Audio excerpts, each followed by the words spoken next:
Imagine for a moment, you wake up not in your cozy bed, but on a woven mat inside a simple stone and mud brick house, high up in the Andean mountains. The air is thin, crisp, and smells faintly of wood smoke and damp earth. Outside, the sun is just beginning to paint the jagged peaks with hues of orange and pink. This is the Inca Empire, a civilization that, at its peak, stretched for thousands of miles along the spine of South America, from modern-day Colombia down to Chile, encompassing a bewildering array of climates and cultures, all united under the supreme authority of the Sapa Inca. When you're rethinking about the Incas, most people picture dazzling gold, intricate stonework like Machu Picchu, or perhaps their incredible road network. But beneath all that imperial grandeur was a society built on strict order, collective effort, and an absolute dedication to the state. And nowhere was this more evident than in the way they raised their children. You see, in the Inca world, a child was just a tiny, gurgling bundle of joy to be doted upon. Oh no. A child was first and foremost a future worker, a future soldier, a future contributor to the mighty Inca state. Personal feelings, emotional bonds as we understand them today, were secondary, if they existed at all, to the overarching goal of producing hardy, obedient, and useful citizens. It's a concept that might sound cold to our modern ears, but for the Incas, it was the cornerstone of their incredibly efficient and powerful society. Every birth was, in a sense, a new resource for the empire. This isn't to say there was no love.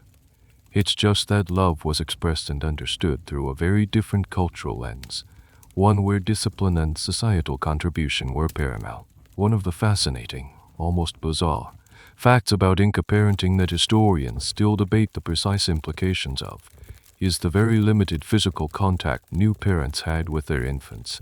Picture this: a newborn arrives, swaddled tightly, not in a soft blanket, but often placed into a rigid wooden frame called a quilqana. This was some designer bassinet. It was a device designed to keep the baby upright, secure, and crucially, immobile.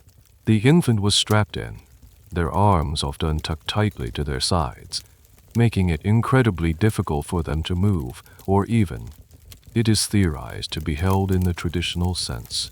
This was not about neglect, but about fostering independence from day one, minimizing crying, and perhaps keeping the baby out of the way while the parents worked. It's a stark contrast to our modern advice of skin-to-skin contact and constant cuddles.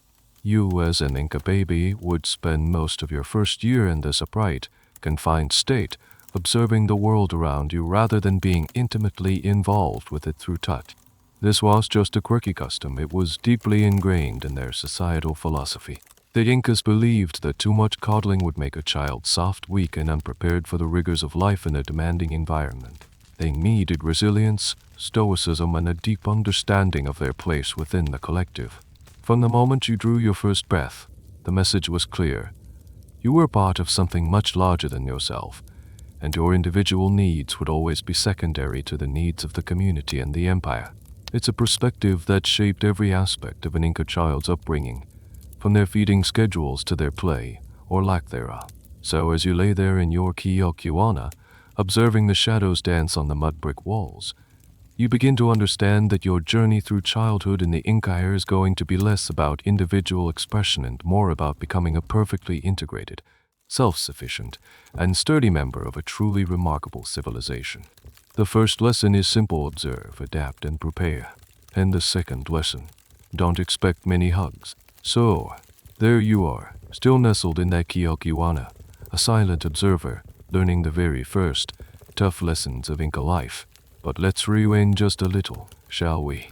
Because before you were in that wooden contraption, you had to actually arrive.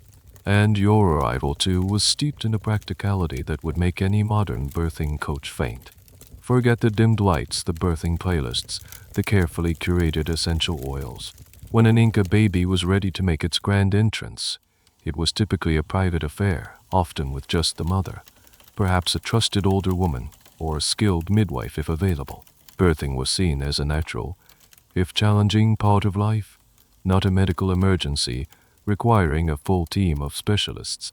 You, as the mother-to-be, would likely have labored in a squatting or kneeling position using gravity to your advantage, perhaps holding onto a rope suspended from the ceiling or gripping a stone. There were no epidurals here, no pain relief beyond the grit and resilience that was so deeply ingrained in Inca women from childhood. It was a test of strength, a rite of passage, and a solitary journey into motherhood.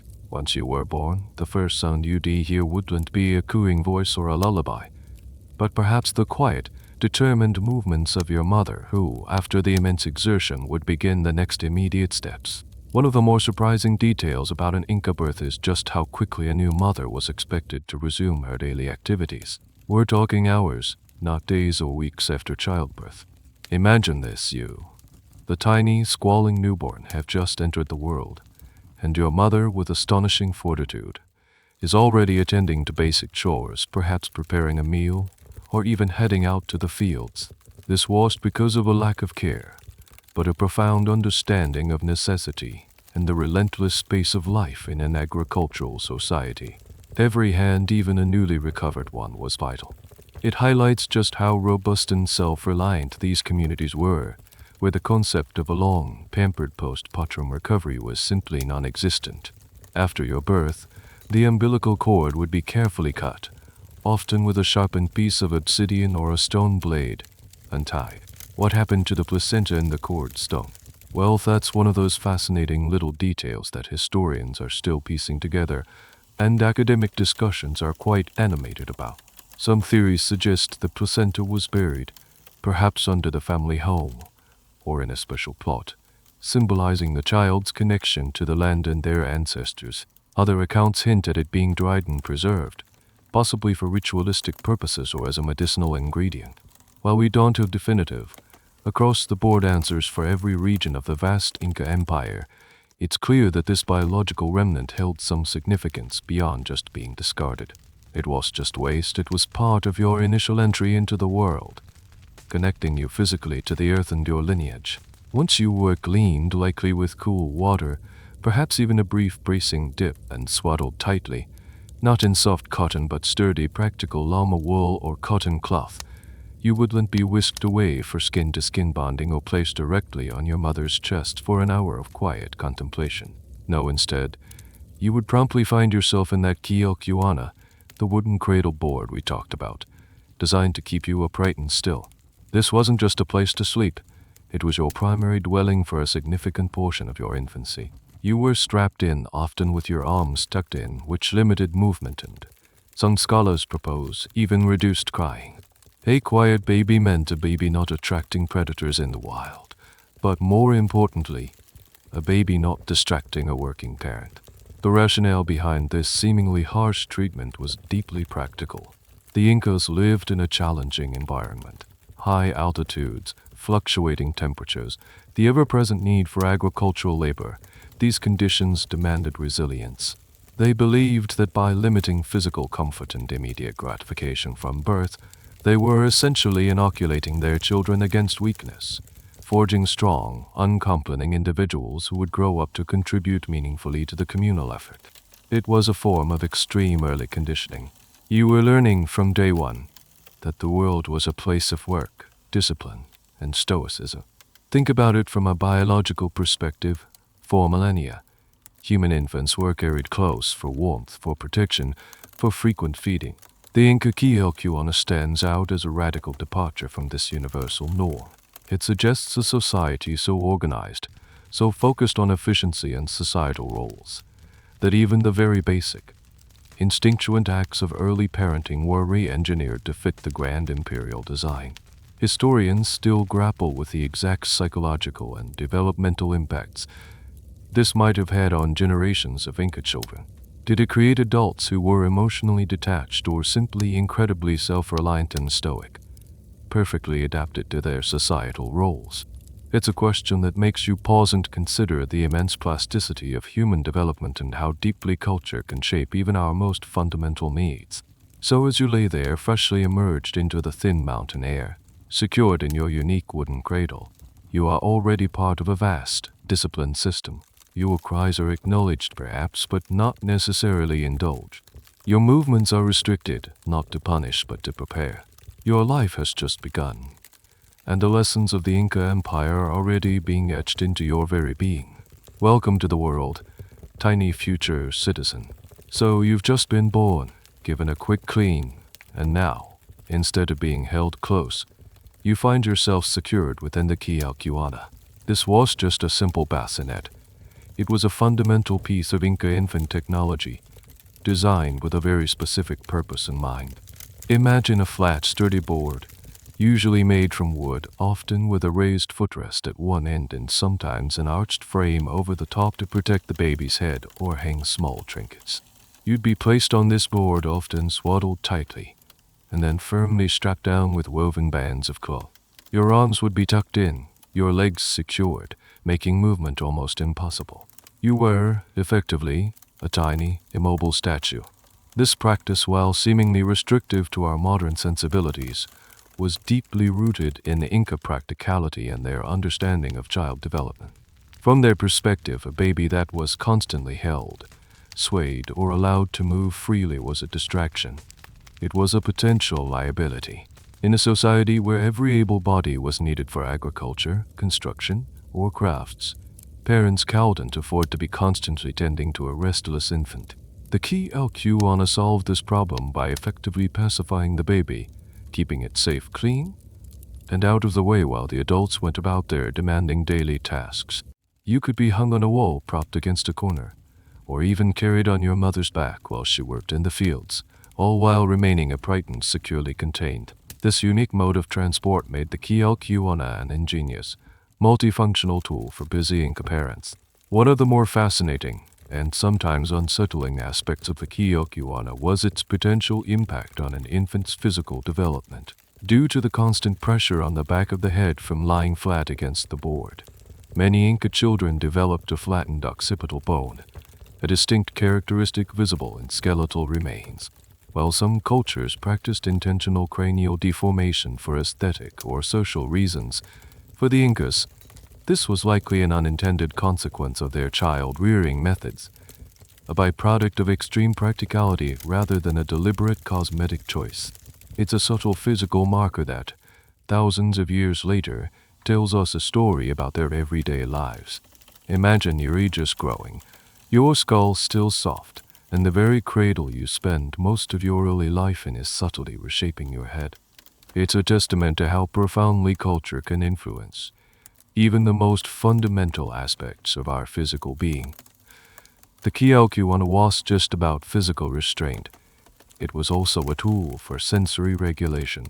By limiting movement on physical contact, it reduced external stimulation. This, combined with a strict feeding schedule well discussed shortly, likely contributed to a certain stoicism from a very young age. An Inca baby, through sheer conditioning, probably learned that crying excessively would not necessarily lead to immediate comfort or pickup. You were observed, cared for in terms of basic needs, but not indulged emotionally. This wasn't cruel in their eyes. It was building character, forging resilience. Academic debate still rages on the precise long-term psychological effects of such limited early life physical affection and mobility. Did it contribute to a more emotionally reserved populace, or did it foster an inner strength and self-reliance that was essential for survival in their demanding environment? It's a complex question, difficult to answer across millennia and cultural divides. Moreover, the quilqana served a crucial hygiene purpose. By keeping the baby off the ground and away from dirt, insects, and animal waste, it helped prevent illness. In a pre-antibiotic era, where infant mortality rates were tragically high, any measure that reduced exposure to pathogens was incredibly valuable. This pragmatic approach to health was another layer to the quilqana's design. You weren't just being disciplined, you were being protected from the harsh realities of ancient life. The fact that it was often kept quite clean, relative to the general living conditions, indicates a careful attention to the infant's immediate environment, even if direct physical interaction was minimized. Think of it this way: for the Inca, the ideal child was one who was quiet, adaptable, and required minimal constant attention, freeing up parental labor for the community's greater good. The quilqana was the perfect tool to cultivate these traits from day one. It taught patience, observation, and a certain degree of self-soothing, even if that self-soothing was born out of necessity rather than guided practice. You were learning to be a stoic, to endure, to wait. These were not just virtues, they were survival skills in the high Andes. So as you lay there, eyes wide, taking in the world from your upright vantage point, you were not just passively existing. You were undergoing your first profound lessons in Inca citizenship. The silence in the cradle wasn't empty. It was filled with the quiet, firm teachings of independence, resilience, and your place within the grand, collective tapestry of the Inca Empire. Your world was contained, structured, and geared towards preparing you for a life of purpose, even if that purpose felt a million miles away from a warm hug. Still in your quilqana, you're probably getting used to the upright view of the world, aren't you?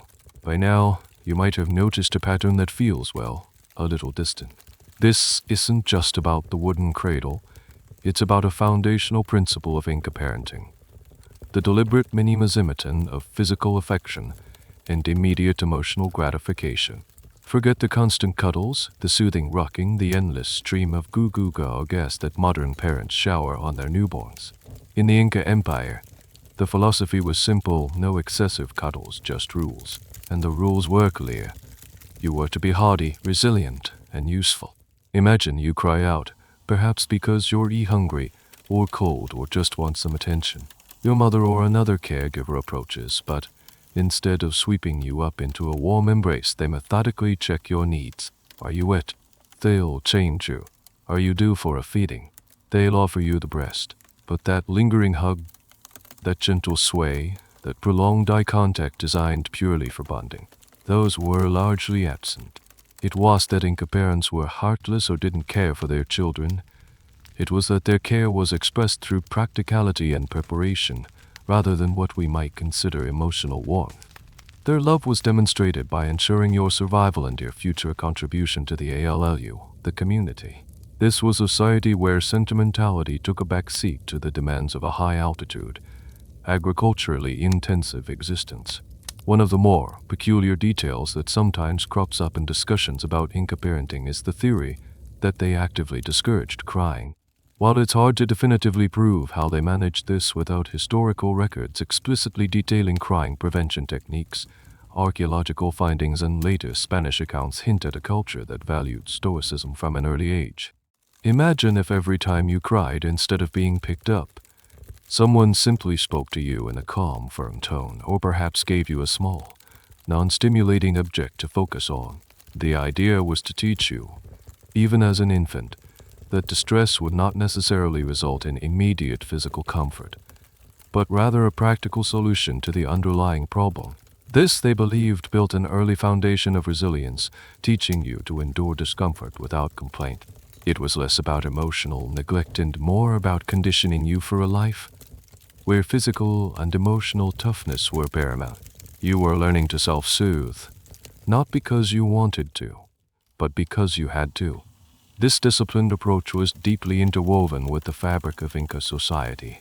The entire empire was structured like a massive, efficient machine, where every individual had a prescribed role and was expected to perform it without question.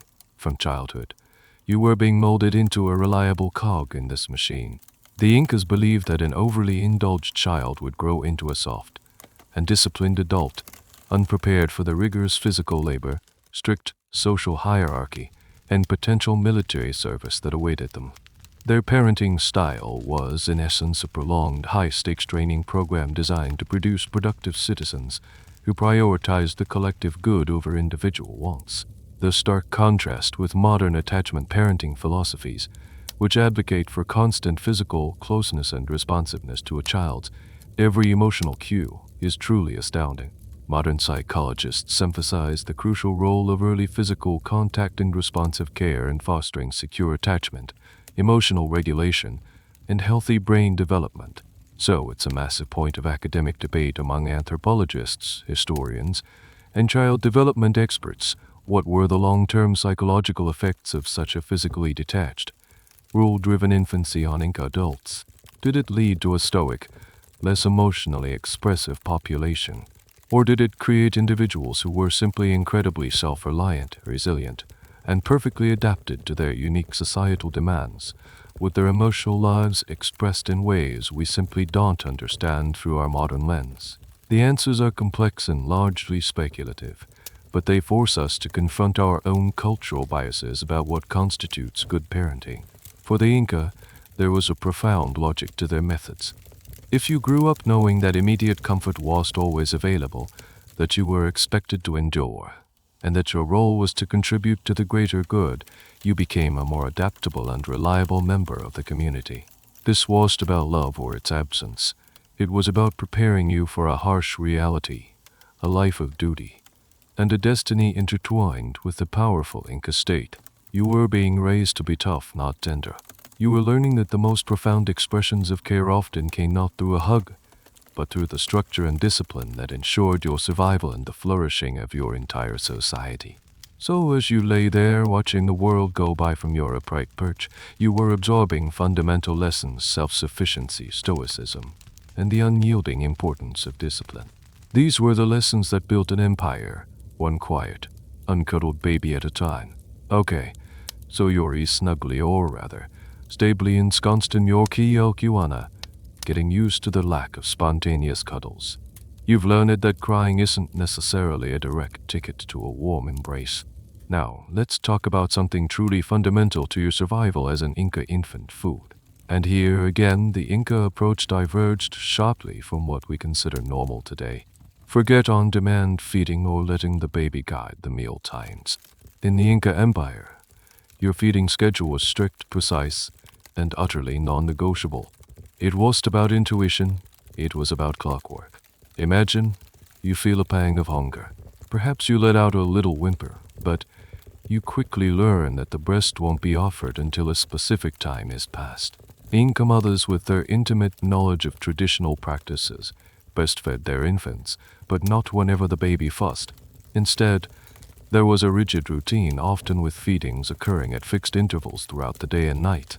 While historians still debate the precise frequency and timing across the vast Inca territories, accounts suggest that a 4-hour interval was common, or perhaps even longer. This wasn't about starving the baby. It was about teaching self-regulation and delaying gratification from the earliest possible age. For modern parents, this concept is almost heretical. We're taught that newborns need to feed frequently, on demand, to establish milk supply and ensure adequate weight gain. Pediatricians emphasize responsiveness to a baby's hunger cues. But in the Inca world, the goal was different. It wasn't just about providing nourishment, it was about instilling discipline. By feeding at set times, the Incas believed they were training the infant's stomach, regulating their bodily functions, and subtly preparing them for a life of routine and obedience. You were learning implicitly that your personal desires had to align with a predetermined schedule, a foundational lesson for living in a highly organized and controlled society. Think about the practicality of this. If a mother was in the fields, or weaving, or performing her community duties, she couldn't simply drop everything every time her baby whimpered.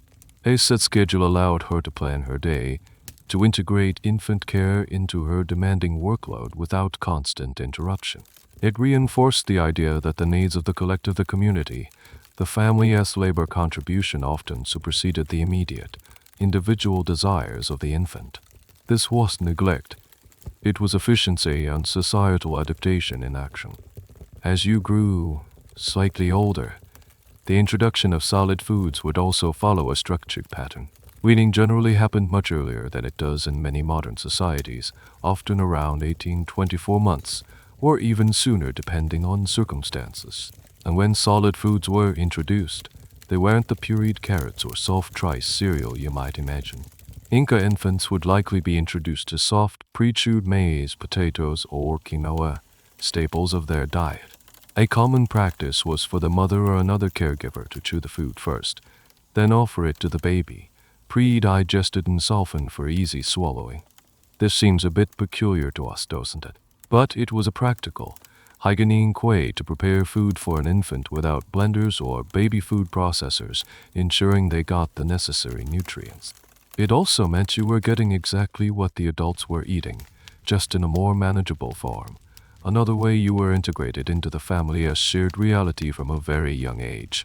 One curious, almost bizarre, little fact about ancient feeding practices, though perhaps not exclusively Inca, is the use of animal fats, or even a small amount of fermented liquids to sometimes calm or supplement infants. While specific Inca accounts are rare, some anthropological studies of other ancient groups hint at such practices. The scholarly community continues to debate the prevalence and specific nature of these supplements across different pre-Columbian cultures, but it underscores a pragmatic, resourceful approach to infant care where anything that ensured survival and quietude might have been considered. For the Incas, the focus was on building a strong constitution.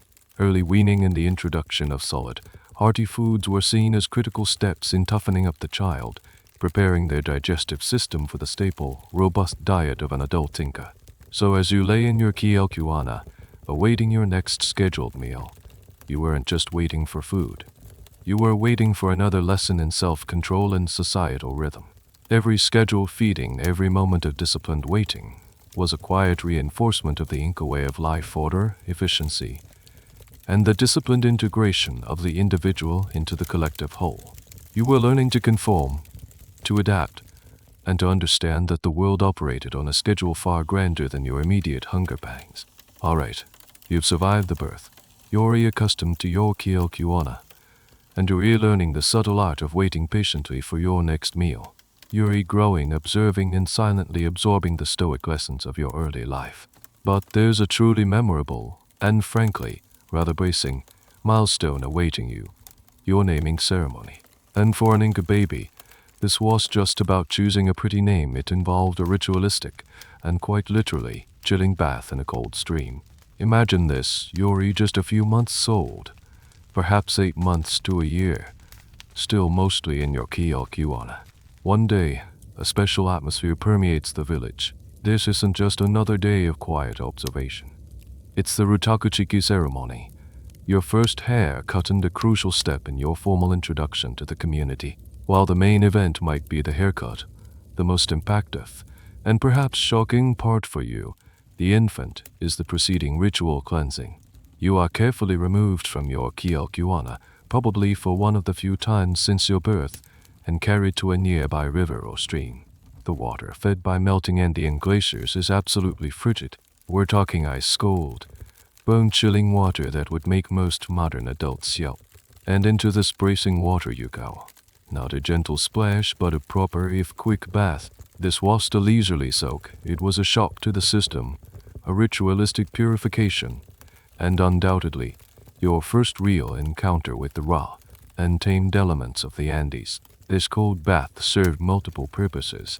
Spiritually, it was believed to cleanse you of any impurities, prepare you for the next stage of life, and connect you with the natural forces that govern their world. Practically, it was seen as a way to toughen you up even further. If you could endure this icy plunge, you were already demonstrating the resilience and hardness required of an Inca citizen. It was a baptism of cold, a literal cold splash into the realities of your existence. You would undoubtedly cry, perhaps even shiver violently, but the ceremony would proceed. This wasn't about your comfort. It was about your initiation. After this invigorating, perhaps terrifying bath, you would be wrapped warmly, and then the haircutting ceremony would begin. This Rutokusheke was a communal event. Relatives, often including your uncles, aunts, and grandparents, would participate, each taking turns to snip a lock of your hair. As they cut, they would often bestow a small gift upon you, perhaps a piece of cloth, a llama figurine, or some maize. Each snip of hair and each gift symbolized your growing connection to your lineage and the ALLU community. It was a collective acknowledgement of your individual existence within the larger social fabric. It was during this ceremony that your parents, in consultation with other family members, would give you your first temporary name. This was your permanent adult name that would come much later, during your formal initiation into adulthood. This first name was often descriptive, reflecting a characteristic observed in you, or perhaps a significant event that occurred around your birth.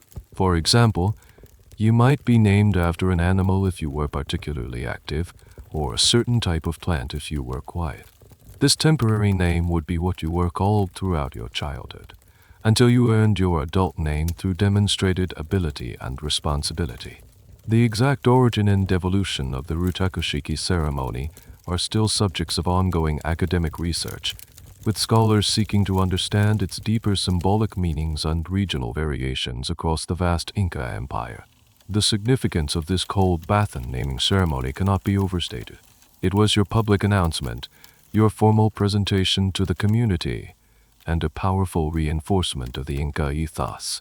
You were not just a private individual, you were a new member of the ALLU, soon to be a contributing member of the state.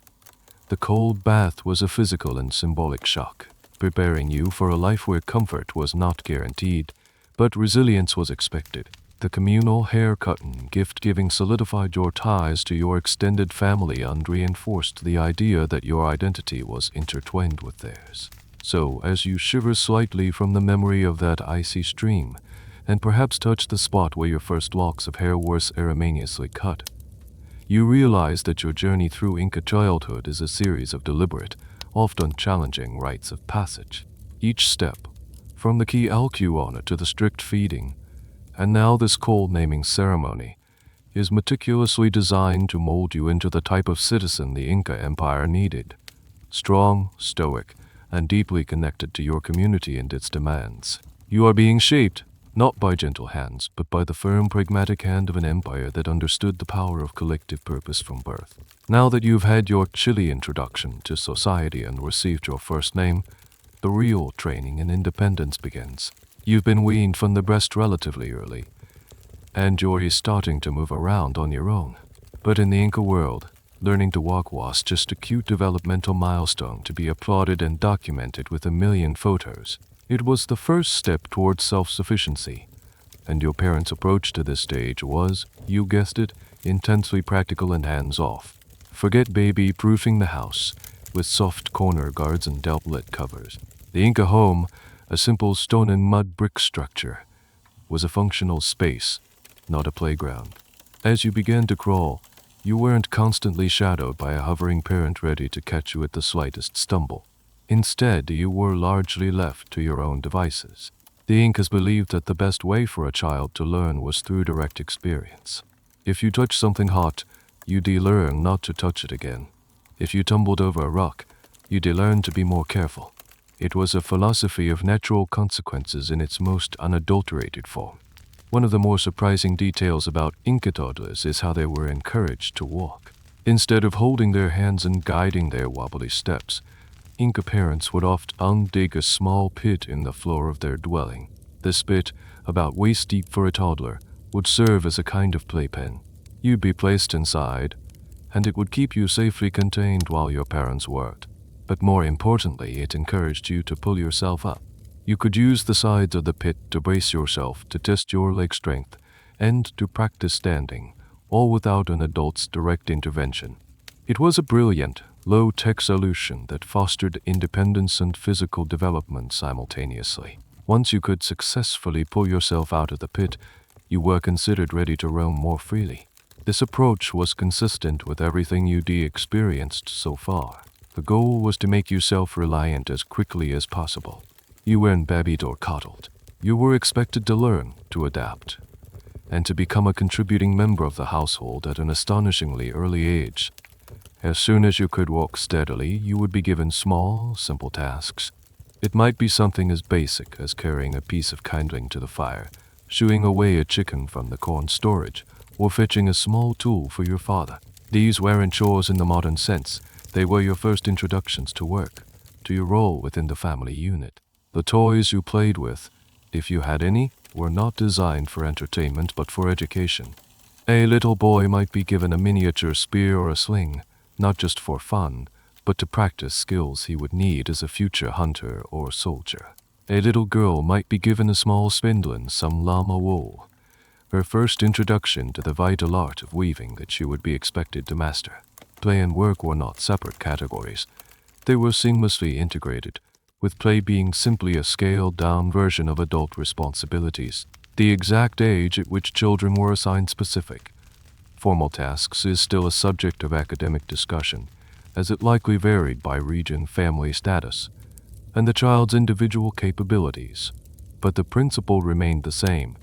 Usefulness was cultivated from the moment of mobility. This early push for independence also extended to personal hygiene and feeding. Once you were weaned, you were expected to learn to feed yourself. There was no spoon feeding a 3-year-old. You would sit with the family, likely on the floor, and eat from a common pot or your own small bowl, using your hands. It might be messy, but you would learn. Similarly, you were taught to take care of your own basic cleanliness, washing your hands and face in a basin of water, a habit instilled early and reinforced consistently.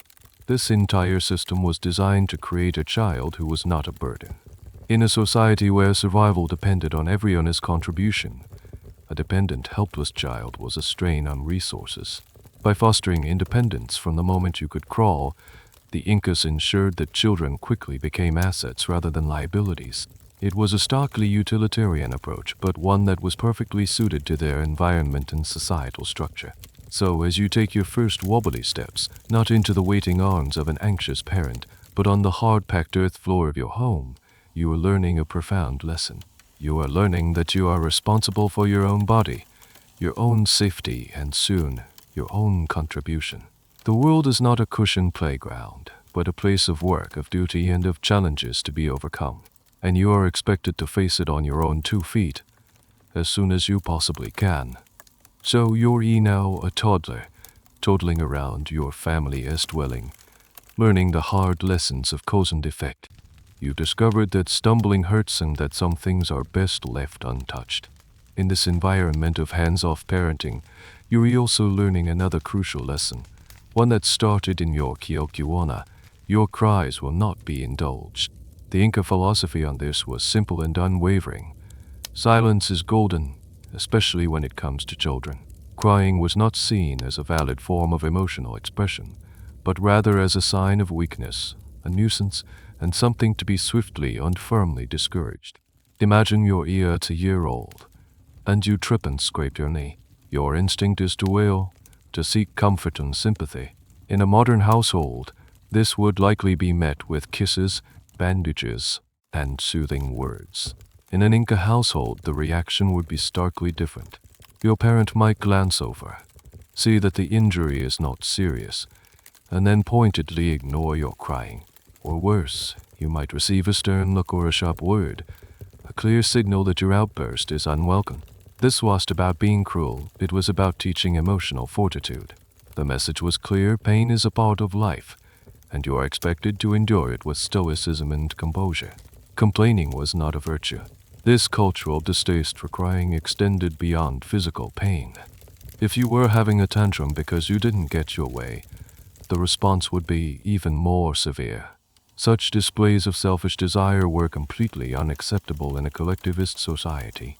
You might be disciplined swiftly, perhaps with a sharp flick on the ear or a scolding, to make it abundantly clear that your individual whims did not trump the household's peace and order. You would learn very quickly that tantrums were not an effective strategy for getting what you wanted. Instead, they were a fast track to punishment and disapproval. But how did they enforce this from infancy? This is where things get a bit speculative and rely on piecing together cultural attitudes. One theory, which sounds rather startling to our modern ears, is that mothers would sometimes take measures to physically quiet a persistently crying infant. A common method described in some chronicles often written by the Spanish. So they must be read with a critical eye was for the mother to press her hand gently but firmly over the baby's mouth for a moment. This was to harm the child, but to startle them into silence, a form of negative reinforcement. It was a quick, non-verbal command: be quiet.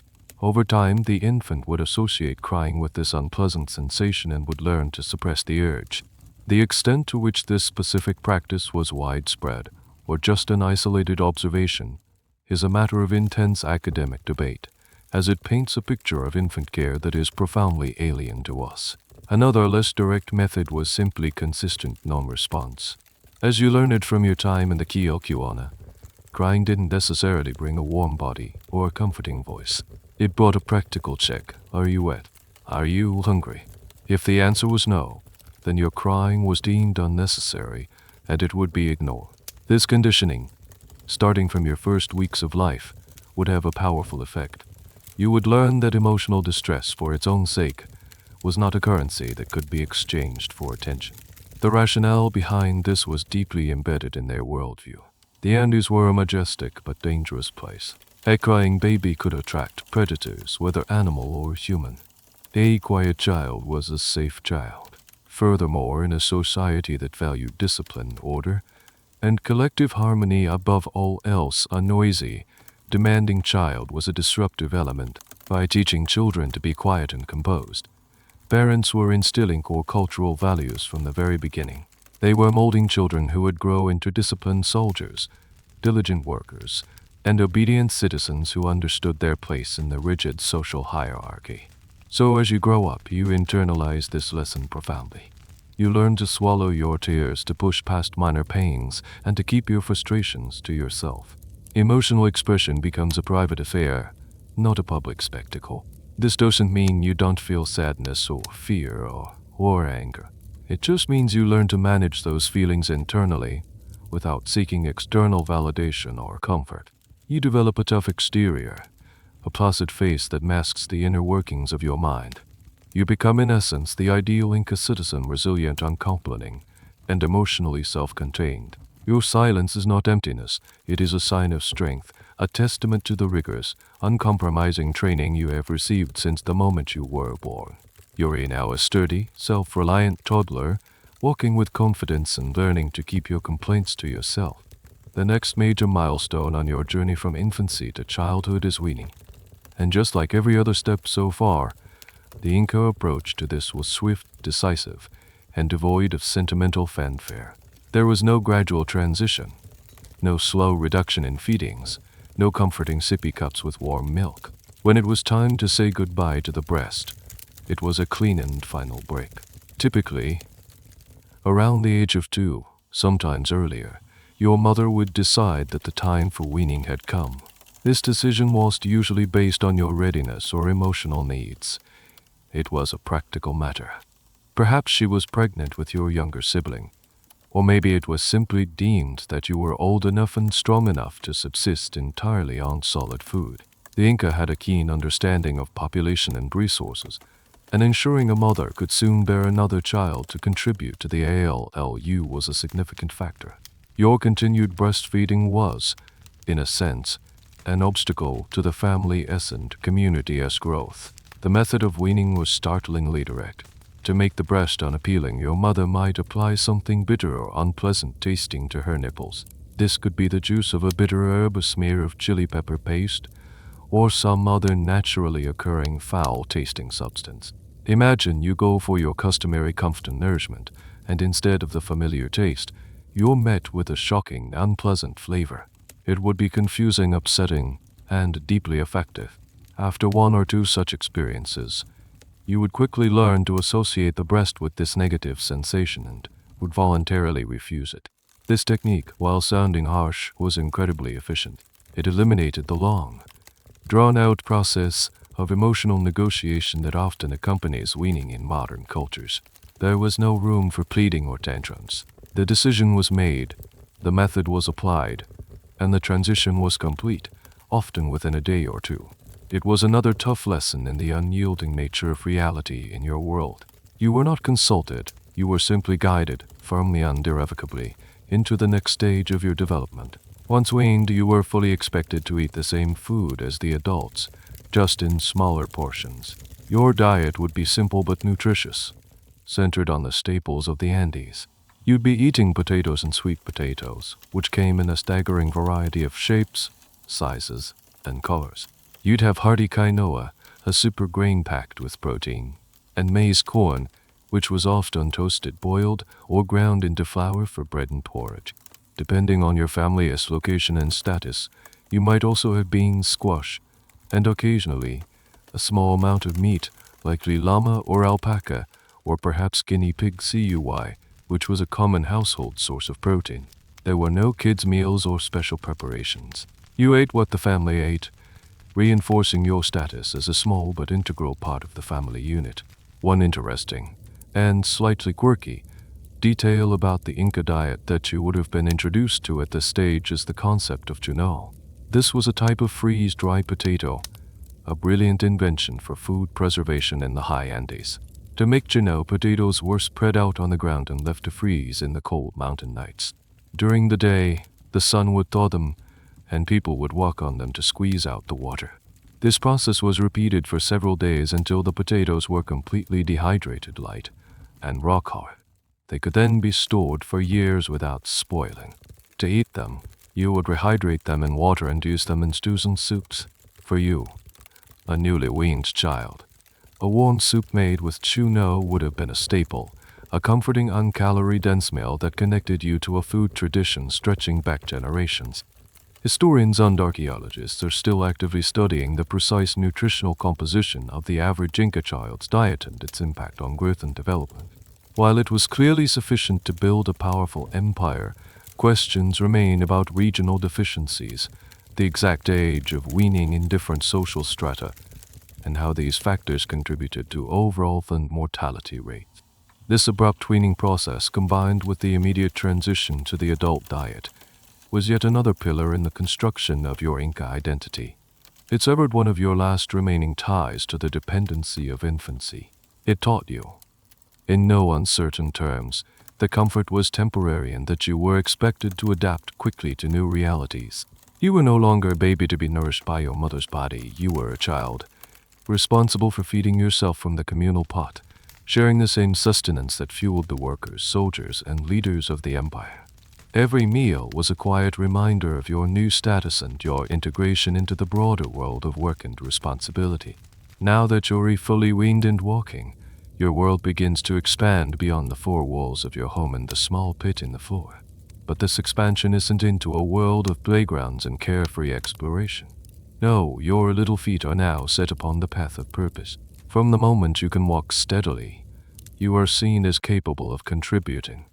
Your small hands and nimble feet are considered a new resource for the household, and you are given your first tiny tasks.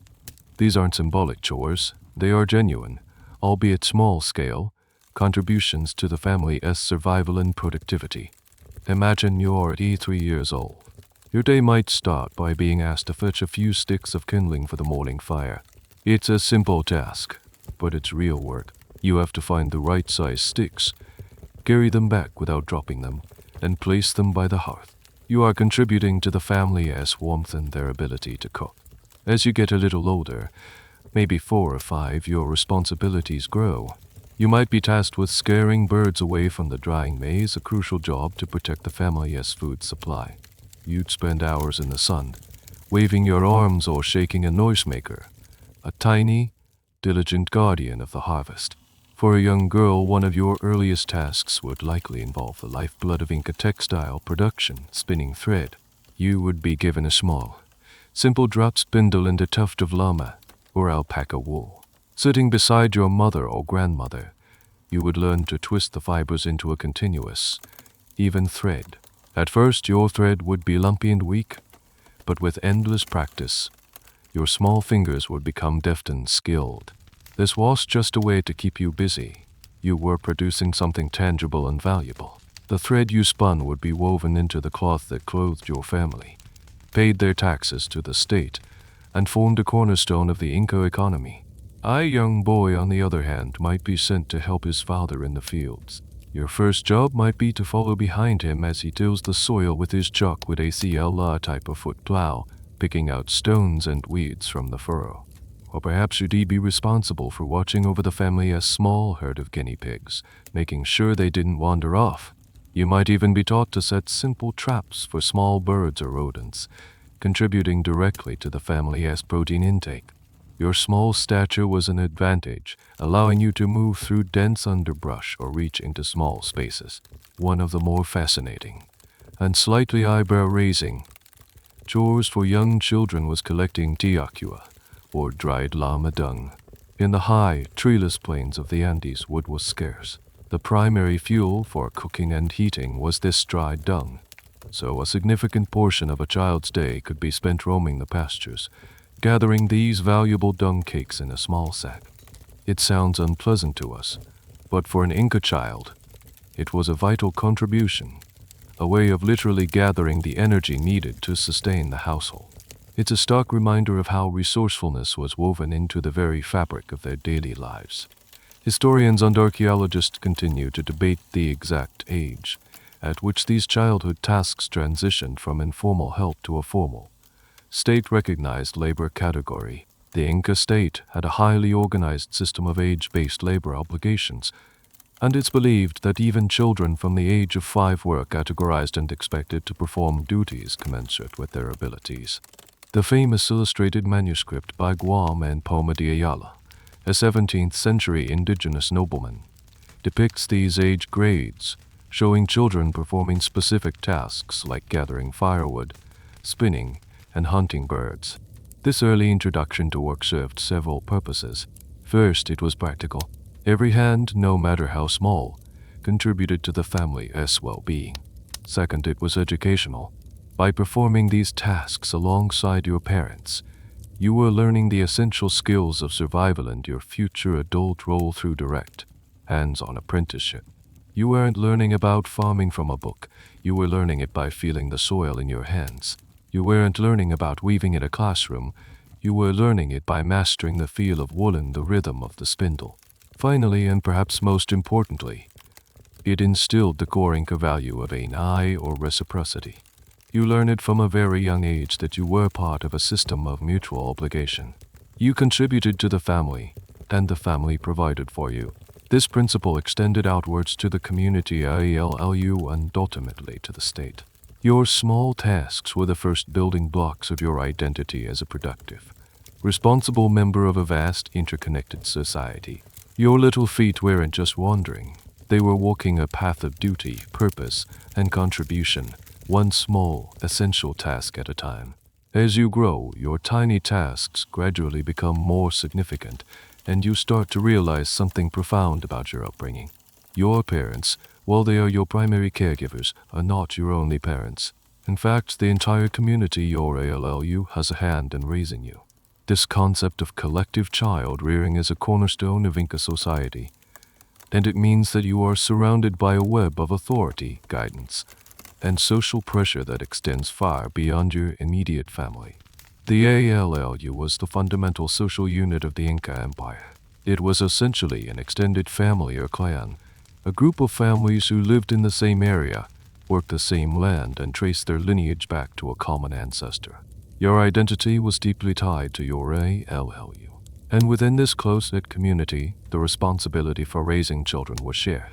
Any adult in the ALLU had the right, and indeed the obligation, to correct, instruct, or discipline any child they saw misbehaving or slacking off. Imagine you're 5 years old, tasked with watching the family as llamas, and you get distracted, letting one wander too close to a neighbor's quinoa field. It might not be your father who sees you, but a stern-faced uncle from 3 houses down, or an elderly woman you only know by sight. They wouldn't hesitate to march over, scold you for your carelessness, and perhaps even give you a light cuff on the head to emphasize the point. You wouldn't dare talk back or complain to your parents later. This was the norm. Every adult was a potential guardian, and every child was the community's collective responsibility. This system had immense practical benefits. It provided a constant layer of supervision, ensuring that children were always learning, contributing, and staying in line. It also meant that if a child's parents were away performing their meet at the mandatory state labor service, or if tragically they passed away, the child wouldn't be left helpless. The ALLU would absorb them, and other relatives, aunts, uncles, cousins, or even non-related neighbors, would step in to provide for and raise them. The community was a powerful social safety net, ensuring its own continuity and the well-being of its youngest members. One of the more subtle and interesting aspects of this collective system was the way it transmitted knowledge. You wouldn't just learn farming techniques from your father. You'd learn from your uncle, who might have a clever trick for scaring away pests, or from a neighbor who was particularly skilled at reading the weather. You wouldn't just learn spinning from your mother.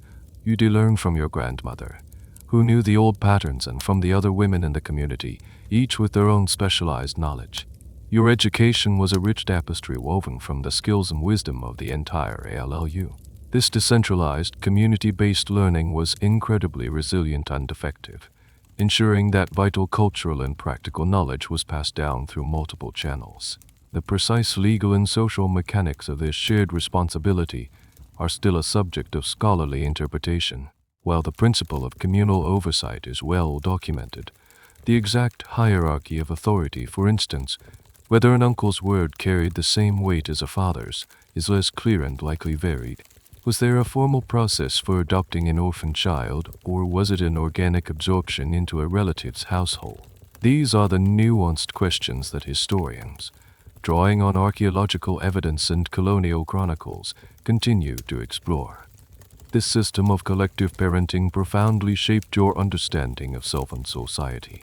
You learned that you were not an isolated individual, but a node in a complex network of relationships and obligations. Your actions didn't just reflect on you or your immediate family. They reflected on the entire ALLU. This fostered a powerful sense of collective identity and social responsibility. It also meant that from a young age you were accustomed to a rigid social hierarchy. You learned to show respect not just to your parents, but to all elders in the community, understanding that their authority was legitimate and their wisdom was a resource. So, as you go about your day performing your small but important tasks, you are constantly under the watchful eye of your community. It's a bit like having 100 parents instead of just 2. This might sound oppressive to our modern, individualistic mindset, but for you, it's the normal, reassuring rhythm of life. It's a system that provides structure, security, and a deep, unshakable sense of belonging. You are not just your name, son or daughter of parents' names. You are a child of the ALLU, raised by the collective, and destined to take your place within its enduring embrace. As you grow within the watchful embrace of your ALLU, another fundamental aspect of your education becomes increasingly clear. Your path is being shaped by your gender. In the highly organized world of the Inca Empire, life was a series of prescribed roles and duties, and the division of labor between males and females began in early childhood. This wasn't a subtle suggestion.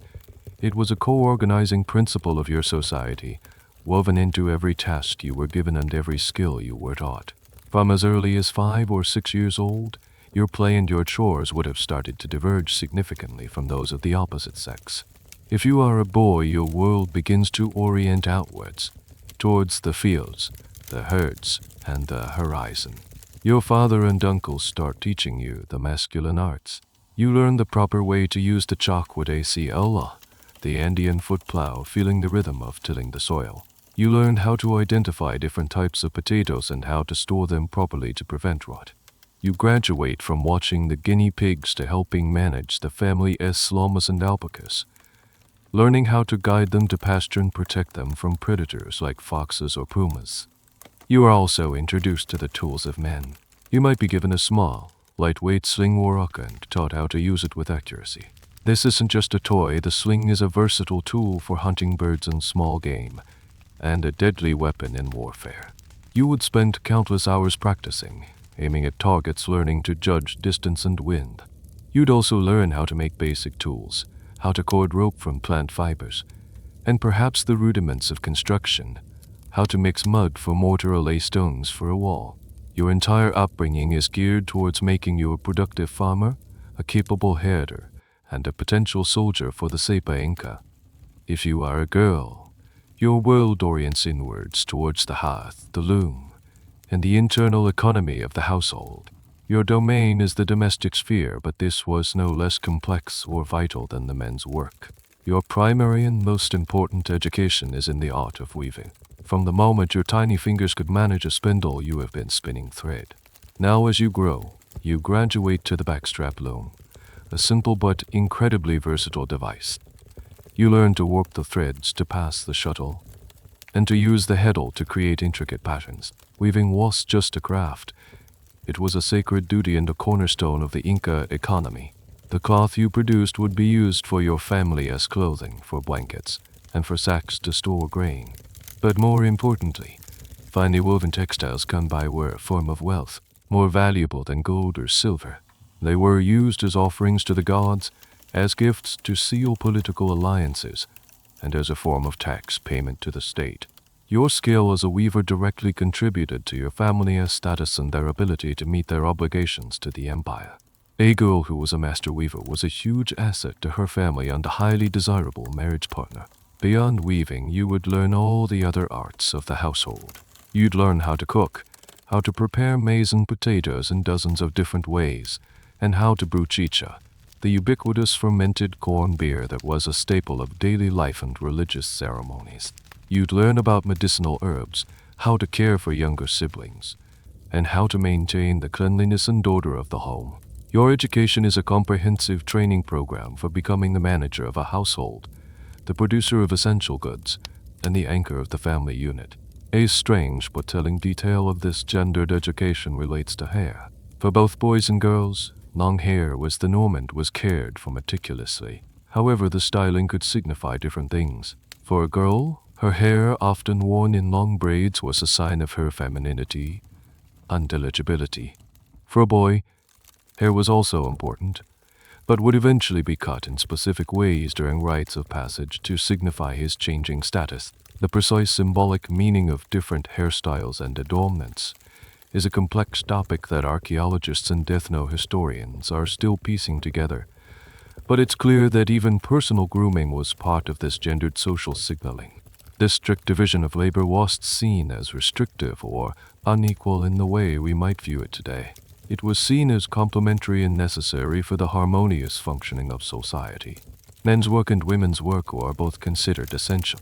They were two halves of a whole, and the family unit, the ALU, and the empire itself depended on both being performed with skill and diligence. This concept of duality and complementation, known as Y and Antin, was a fundamental aspect of the Andean worldview. So, whether you are a boy learning to aim your sling or a girl mastering a complex pattern on your loom, you are not just learning a skill. You are learning your place in the universe. You are absorbing a social blueprint that has been passed down for generations, a blueprint that defines your responsibilities, your value, and your destiny within the grand, ordered cosmos of the Inca Empire. As your childhood progresses, firmly on its gender-segregated track, you might wonder about something we take for granted: playtime. Did Inca children get to just play? The answer is yes, but not in the way you might think. For an Inca child, play was rarely just for fun. It was almost always a form of training, a clever, integrated way of practicing the very skills you would need to survive and thrive as an adult. The line between play and preparation was so blurry as to be almost non-existent.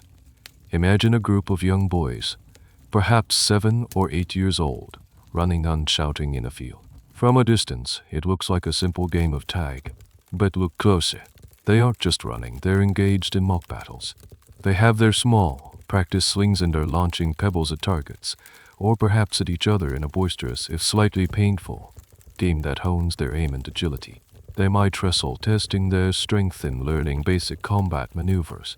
These games were, in essence, informal military drills, building the skills and toughness they would need if they were ever called to serve in the Inca army. Another common game for boys was hunting.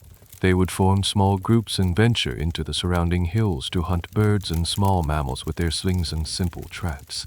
This was both a sport and a practical contribution. It was a thrilling challenge that tested their tracking skills, their patience, and their coordination, but any catch they brought home would be a welcome addition to the family's dinner pot. It was a perfect fusion of youthful energy and productive activity. For girls, play was similarly purposeful. You might see a group of young girls gathered together, appearing to play with dolls. But these weren't just simple dolls for amusement.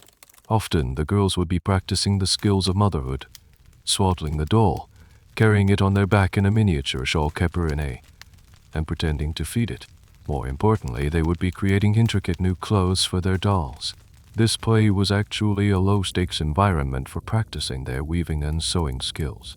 They could experiment with new patterns and color combinations on a small scale before attempting them on a full-sized garment. The doll was not a plaything, but a mannequin.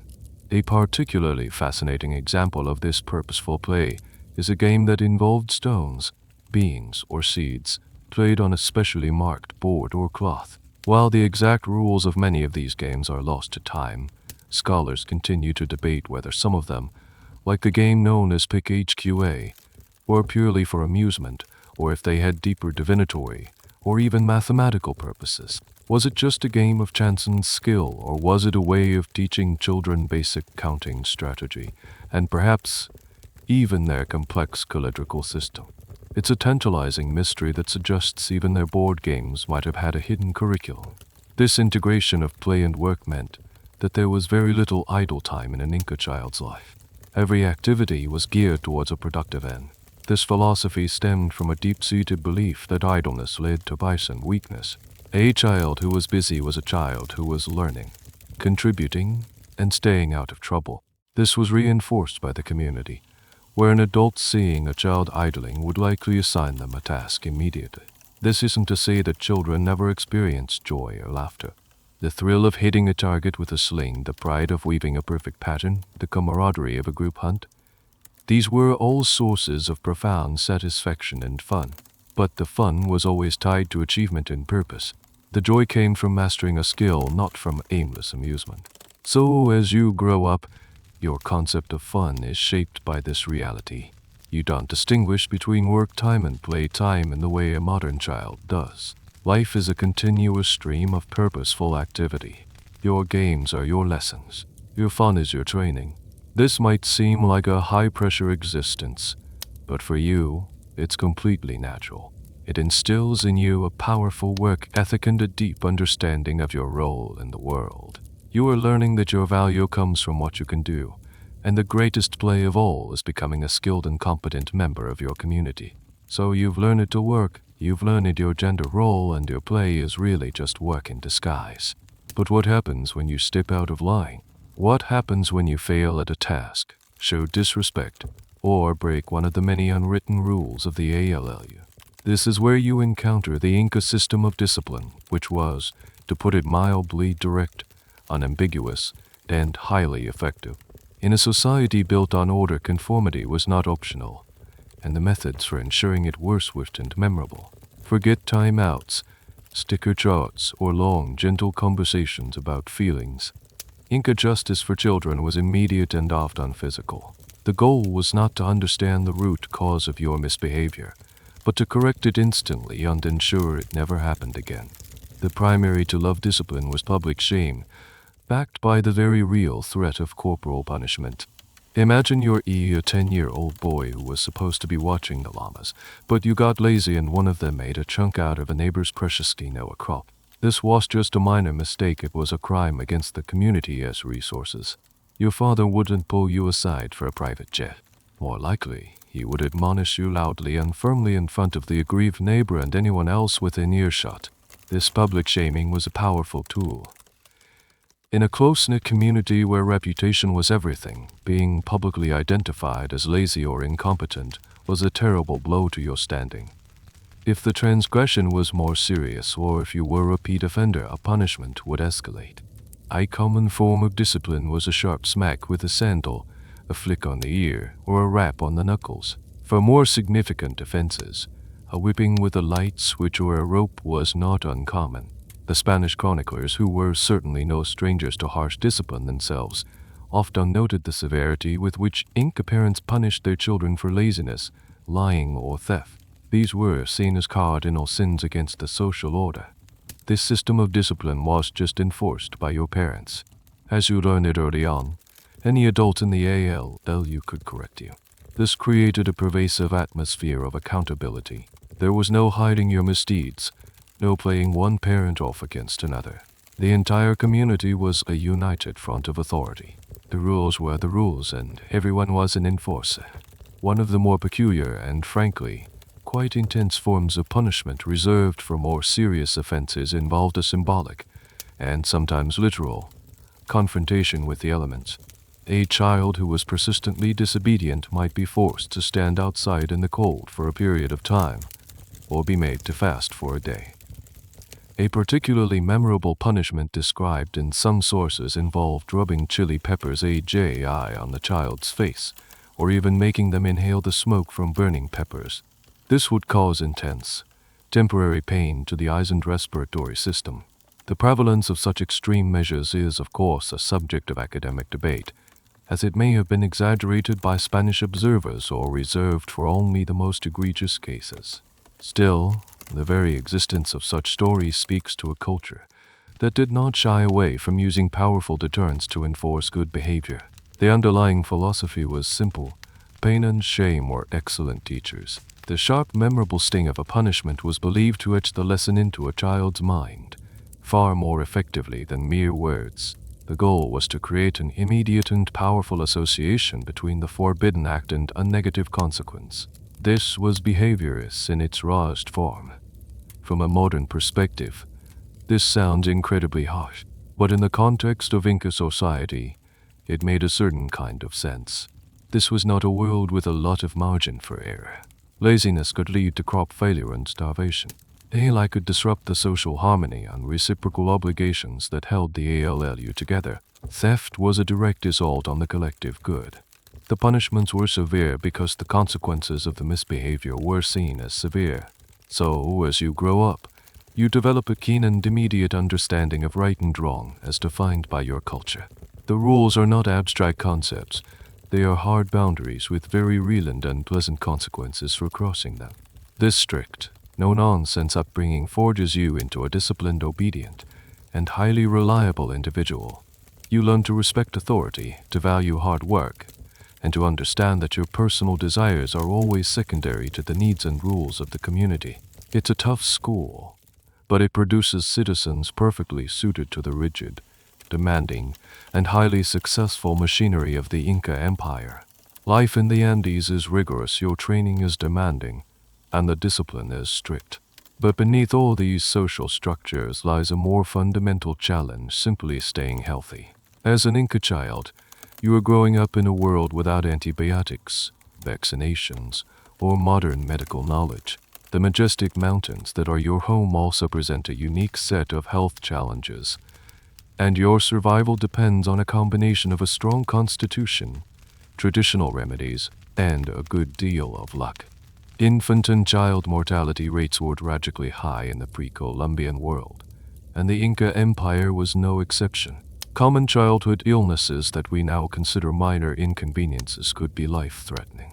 A simple respiratory infection, like a cold or bronchitis, could easily turn into pneumonia in the thin, cold air of the high altitudes. Gastrointestinal issues, often caused by contaminated water or food, were another major killer of young children, leading to severe dehydration. Your parents and the community would have a basic understanding of hygiene, like keeping you in the clean quilqana as an infant and encouraging hand washing, but their knowledge of germ theory was non-existent. Illness was often attributed to supernatural causes, an imbalance of spirits, a curse from a displeased deity, or the loss of one's vital energy. Therefore, healing was as much a spiritual practice as a physical one. If you fell ill, your first line of defense would be the accumulated plant lore of your family, particularly your mother or grandmother. The Andes are a treasure trove of botanical diversity, and the Incas were master herbalists. You might be given a tea brewed from coca leaves to alleviate altitude sickness or general malaise. For a cough or sore throat, you might be given a syrup made from local honey and herbs. Wounds would be cleaned and dressed with specific leaves known to have antiseptic or anti-inflammatory properties. This was a sophisticated pharmacopoeia developed over centuries of trial and error. If the illness was more serious, however, your family might consult a specialist. This could be a curandero or folk healer with deep knowledge of medicinal plants. But for illnesses believed to have a spiritual cause, they would seek out a shaman or diviner. The healer might perform a ritual to diagnose the problem, perhaps by examining the patterns in coca leaves, or, in a more visceral practice, by rubbing a live guinea pig over your body. The guinea pig would then be killed and its entrails examined to determine the source of the sickness. The exact diagnostic methods and the symbolic interpretation of the guinea pig's organs are complex and varied, and represent a fascinating area of ongoing study for anthropologists trying to understand the Inca medical religious worldview. The treatment might involve more herbal remedies, but it would almost certainly include spiritual components, prayers, offerings to the local spirits appews, or rituals designed to appease an angry god, or extract a malevolent spirit from your body. Your health was not just a matter of your physical body, it was a reflection of your relationship with the cosmos. One of the more peculiar health challenges you might face was a condition known as andience or mouth, or a similar ailment, possibly caused by nutritional deficiencies or specific local pathogens. Skeletons from the period sometimes show evidence of severe dental and gum disease, even in children. While the Inca diet was generally healthy, regional or seasonal variations could lead to a lack of certain vitamins, making children more susceptible to such infections. Your treatment for this might involve chewing on specific leaves or rinsing your mouth with the herbal concoction, again blending the practical with the ritualistic. Living at high altitude also presented its own unique physiological challenges. While you would be naturally acclimatized from birth, your body had to work harder to get enough oxygen. This is believed to have influenced growth rates, with Andean children perhaps maturing slightly more slowly in some respects compared to their low-altitude counterparts. Your hardy upbringing, with its emphasis on physical endurance from a young age, was in part a response to the inherent demands of your high-altitude environment. So, as an Inca child, you are engaged in a constant, low-grade battle for survival. You are toughened by your diet, your daily labor, and the bracing climate. You are protected by the deep well of your community as herbal knowledge and their spiritual practices, but you are also perpetually vulnerable. Every day of good health is a blessing, a sign that you are in balance with your environment and the spiritual world. Surviving childhood is not a given. It is your first great victory, a testament to the strength of your body and the power of your culture's ancient wisdom. You've navigated the perils of infancy and the health challenges of early childhood. You're strong, competent in your assigned tasks, and thoroughly integrated into the life of the ALLU. Now, as you approach puberty, you are preparing for another significant ceremony, one that marks a more formal transition from early childhood to the brink of adulthood. This is your second major haircutting ceremony, the Ruwach IKU for boys or Quikuchi CUY for girls, which we'll touch on more later. For now, let's focus on the general principle of this second cutting. This event, typically occurring between the ages of 10 and 14, was a much more significant affair than your first infant haircut. It was just about getting a trim. It was about formally taking on a new level of responsibility and being recognized as a young adult in the eyes of the community. It was the moment you officially shed the last vestiges of childhood and stepped onto the path toward your full adult role. Imagine the preparation. This isn't a spontaneous event. Your family would plan for it, gathering resources to host a feast for relatives and important members of the ALLU. It was an occasion to display the family's standing and to reinforce social bonds. On the day of the ceremony, you would be dressed in new, finely woven clothes, perhaps the best you have ever worn, made by your mother or sisters. You would be the center of attention, a mixture of pride and nervousness swirling within you. The core of the ceremony, much like your first one, involved the ritual cutting of your hair and the bestowing of gifts. But this time, the stakes were higher. An important elder, perhaps your most influential uncle or respected community leader, would be given the honor of making the first cut. As they snipped the lock of hair, they would offer you not just a gift, but also solemn advice about the duties and responsibilities that now lay before you. They might speak of the importance of hard work, obedience to the Sepa Inca, and respect for the gods. Then, other relatives and guests would take their turn, each cutting a small piece of your hair, offering a gift, and perhaps a word of encouragement or a piece of wisdom. The gifts would be more substantial now than in your infancy. For a boy, you might receive your first adult-sized tool, a high-quality sling, or perhaps a young llama to start your own herd. For a girl, you might receive a beautifully crafted new loom, a set of fine weaving tools, or precious dyes for her threads. These gifts were not toys, they were the essential equipment for your adult profession. They were a tangible investment in your future productivity. One of the more subtle and fascinating aspects of this ceremony was the formal changing of your name. The descriptive, temporary name you were given as an infant was now retired. You would be given a new, more permanent name, one that reflected your lineage, your family status, or perhaps a quality you had demonstrated. This name change was a powerful symbol of your new identity. You were no longer Little Stone or Quiet Bird. You were now a named individual with a recognized place in the social hierarchy. Your new name carried weight and expectation. The precise nature and timing of this ceremony, and whether it was a single event or a series of rituals, is a topic of ongoing academic discussion. Some chroniclers suggest there were several rites of passage during adolescence, each marking a step closer to full adulthood. For example, a boy's first hunt or a girl's first completed mantle might be marked with its own small family ceremony.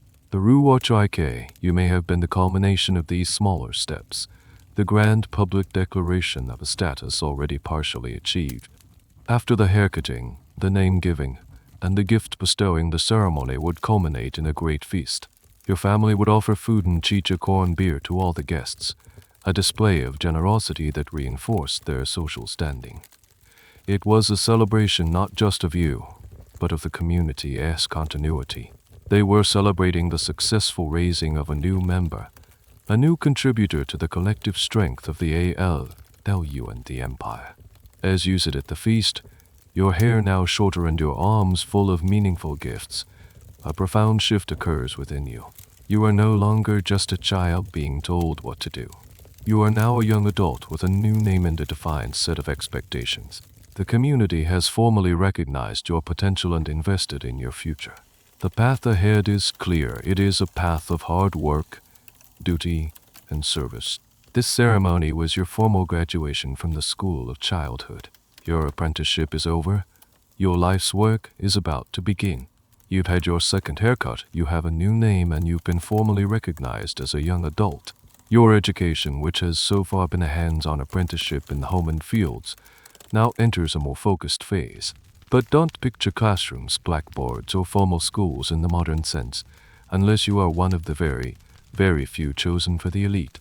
For the vast majority of Inca children, for you, education remains deeply practical, rooted in the principle of learning by doing. Your classroom is the world around you, and your teachers are your elders.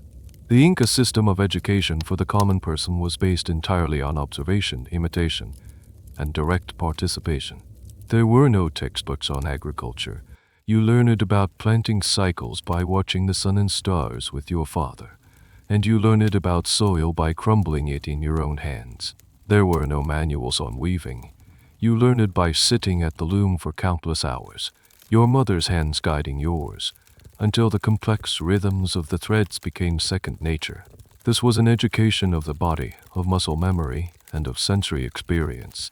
As a young man, your practical education intensifies. You are no longer just helping your father. You are working alongside him as a near equal. You take on more physically demanding tasks, like carrying heavy stones for construction, or taking the family's llama herd on multi-day journeys to higher pastures. You learn the finer points of your craft, not through lectures but through quiet observation and correction. If you lay a stone incorrectly, your father won't explain the principles of physics. He will simply show you the right way to do it. The lesson is immediate, practical, and unforgettable. As a young woman, your training in the domestic arts reaches its peak. You are expected to master every aspect of running a household. You perfect your weaving, moving from simple textiles to creating complex, symbolic patterns to kappas that carry deep cultural meaning. You learn the full repertoire of your family's recipes, including the precise fermentation techniques for making high-quality chicha, a skill that brings great prestige. You are now the primary caregiver for your younger siblings, putting into practice the play you engaged in with your dolls years ago. Your mother acts as a supervisor, offering guidance and critique, ensuring you are fully prepared for the day you will manage your own household. One of the more intriguing aspects of this informal education is how historical and moral lessons were passed down. Without a widespread writing system for the general populace, history was an oral tradition. These weren't just bedtime stories. They were your history textbook and your moral compass. They taught you about your place in the cosmos, the divine right of the Inca rulers, and the virtues of bravery, loyalty, and obedience. You learned your history not by reading it, but by hearing it, memorizing it, and internalizing it as a living tradition. The role of the quipu, the intricate system of knotted cords used for record keeping, in this educational process is a major subject of academic fascination and debate.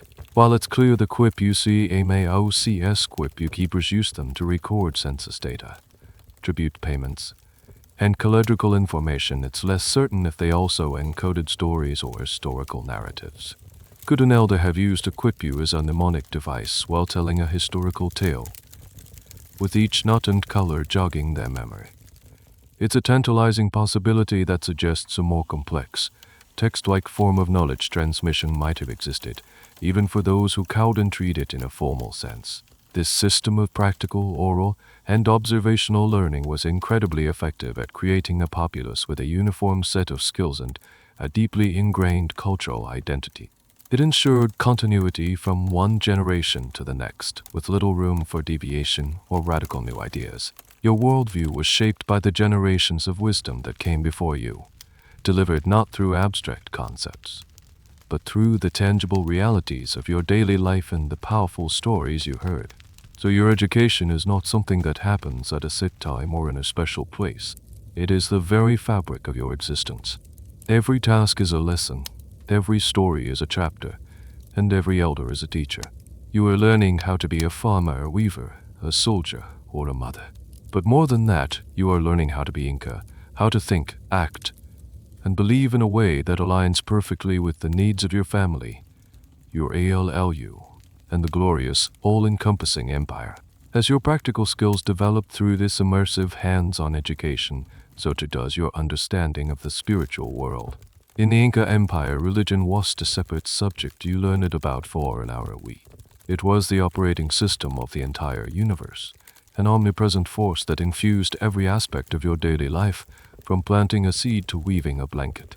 Your spiritual education began the moment you were born, and as a young adult, your understanding of it becomes deeper and more nuanced.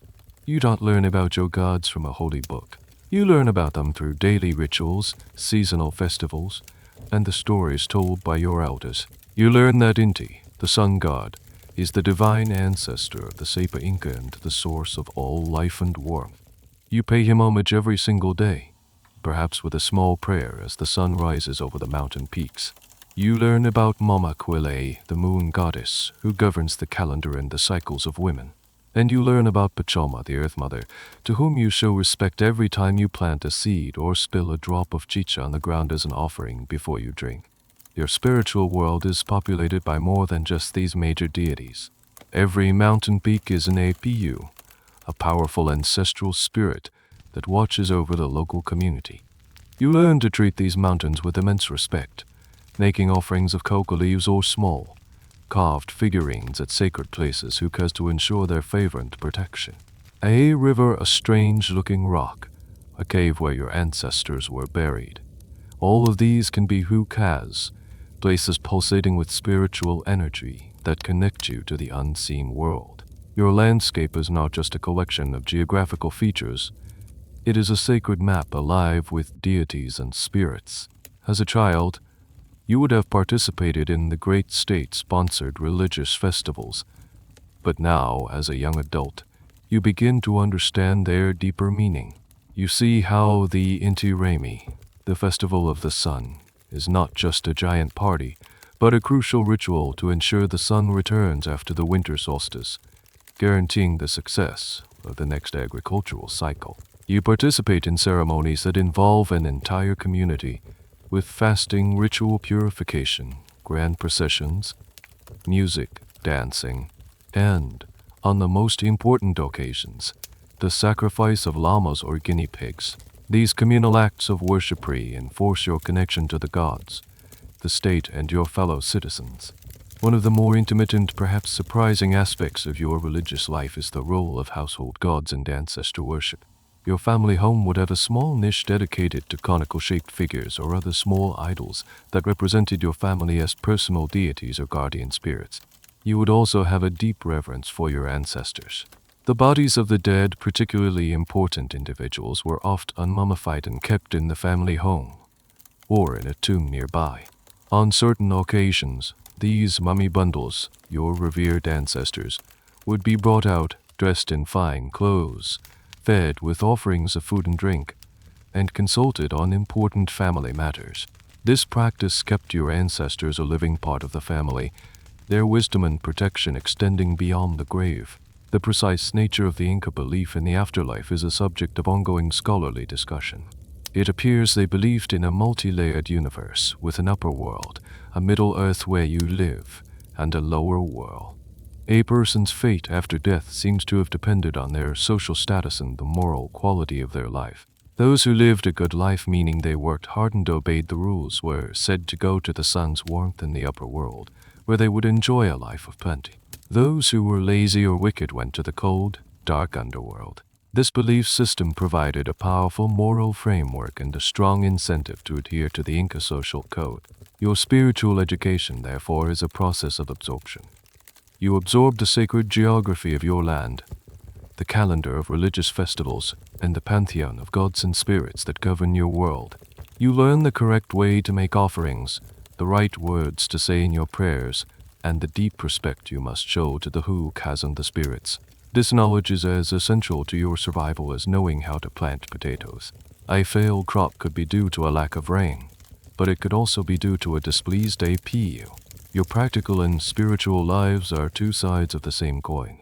By the time you reach your mid-teens, you are not just a skilled farmer or weaver, you are a practicing member of the state religion. Your worldview is thoroughly enchanted. You understand that you are a small but significant part of a grand cosmic order, an order maintained through hard work, right living, and constant, humble reverence for the powerful, invisible forces that surround you. Your body has been toughened by labor, your mind shaped by practical education, and your spirit molded by a deep connection to the cosmos. But what fuels this incredible human machine? As you grow into a young adult, your diet remains simple and consistent, but it is a powerhouse of nutrition perfectly adapted to the demands of Andean life. Let's take a closer look at what's on your plate, because the food you eat is the very foundation of the strength of the Inca Empire.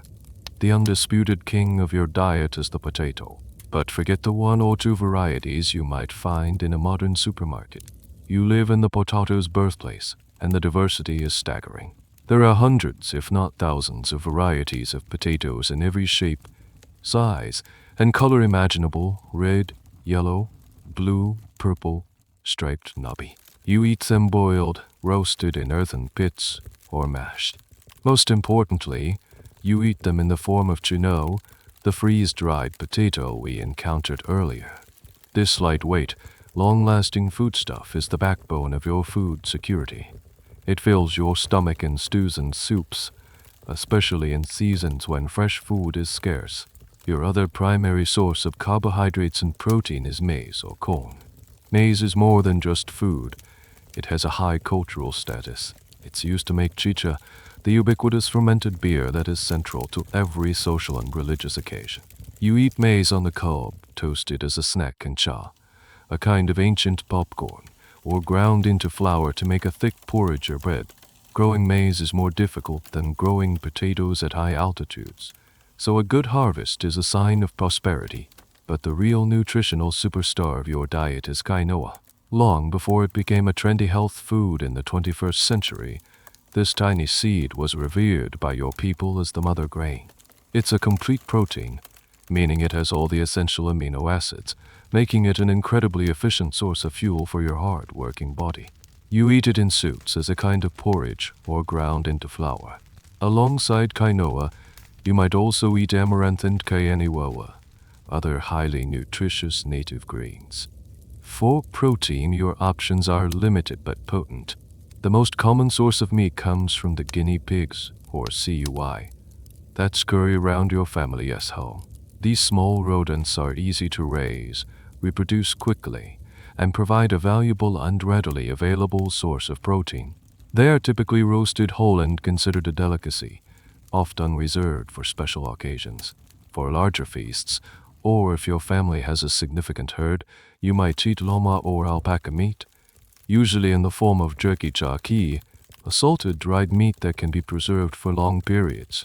It's the original jerky, and it's a vital source of sustenance on long journeys or during military campaigns. Your diet is also supplemented with beans, squash, and a variety of chili peppers AJI that add flavor and vitamins. Depending on where you live, you might also have access to sweet potatoes, peanuts, and fruits like pineapple or passion fruit from lower, warmer valleys brought up through the empire's impressive trade network.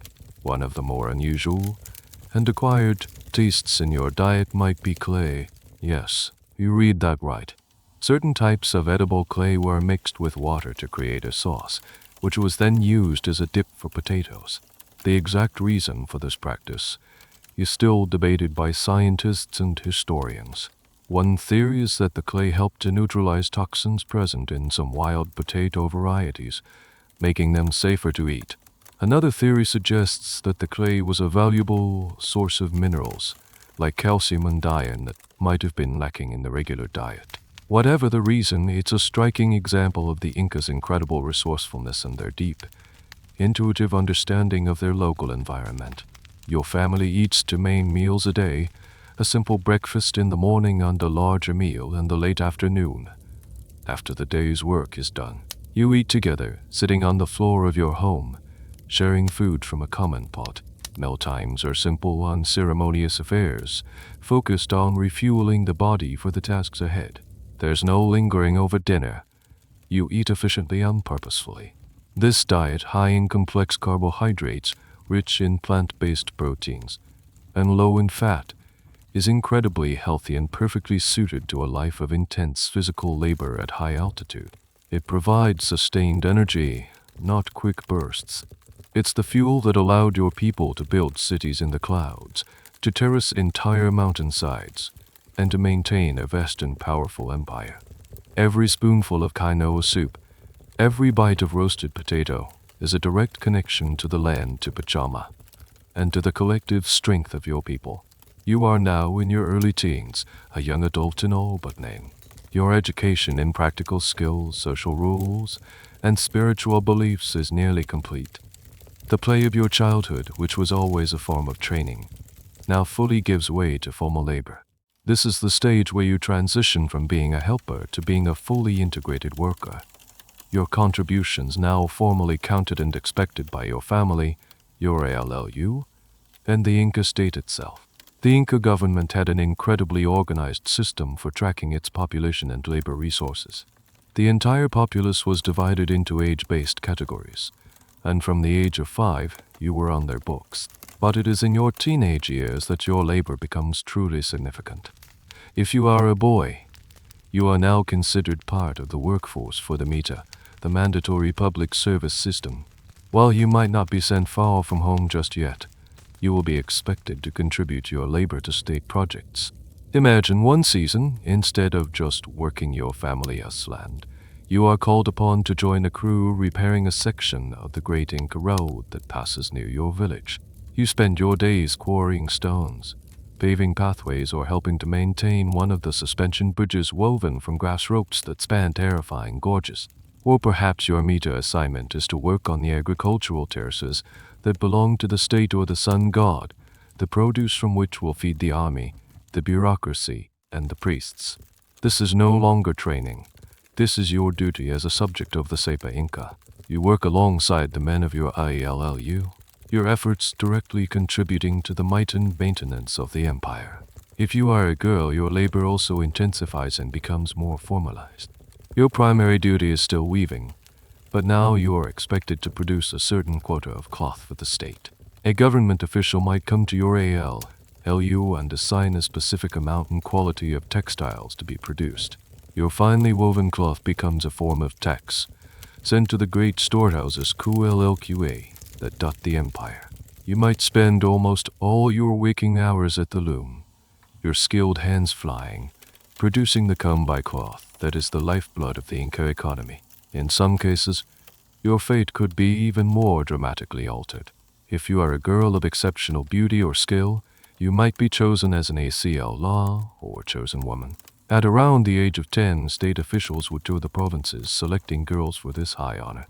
If chosen, you would be taken from your family and brought to a special cloister, the ACL Lehuazai, in a regional capital, or even the great city of Cusco.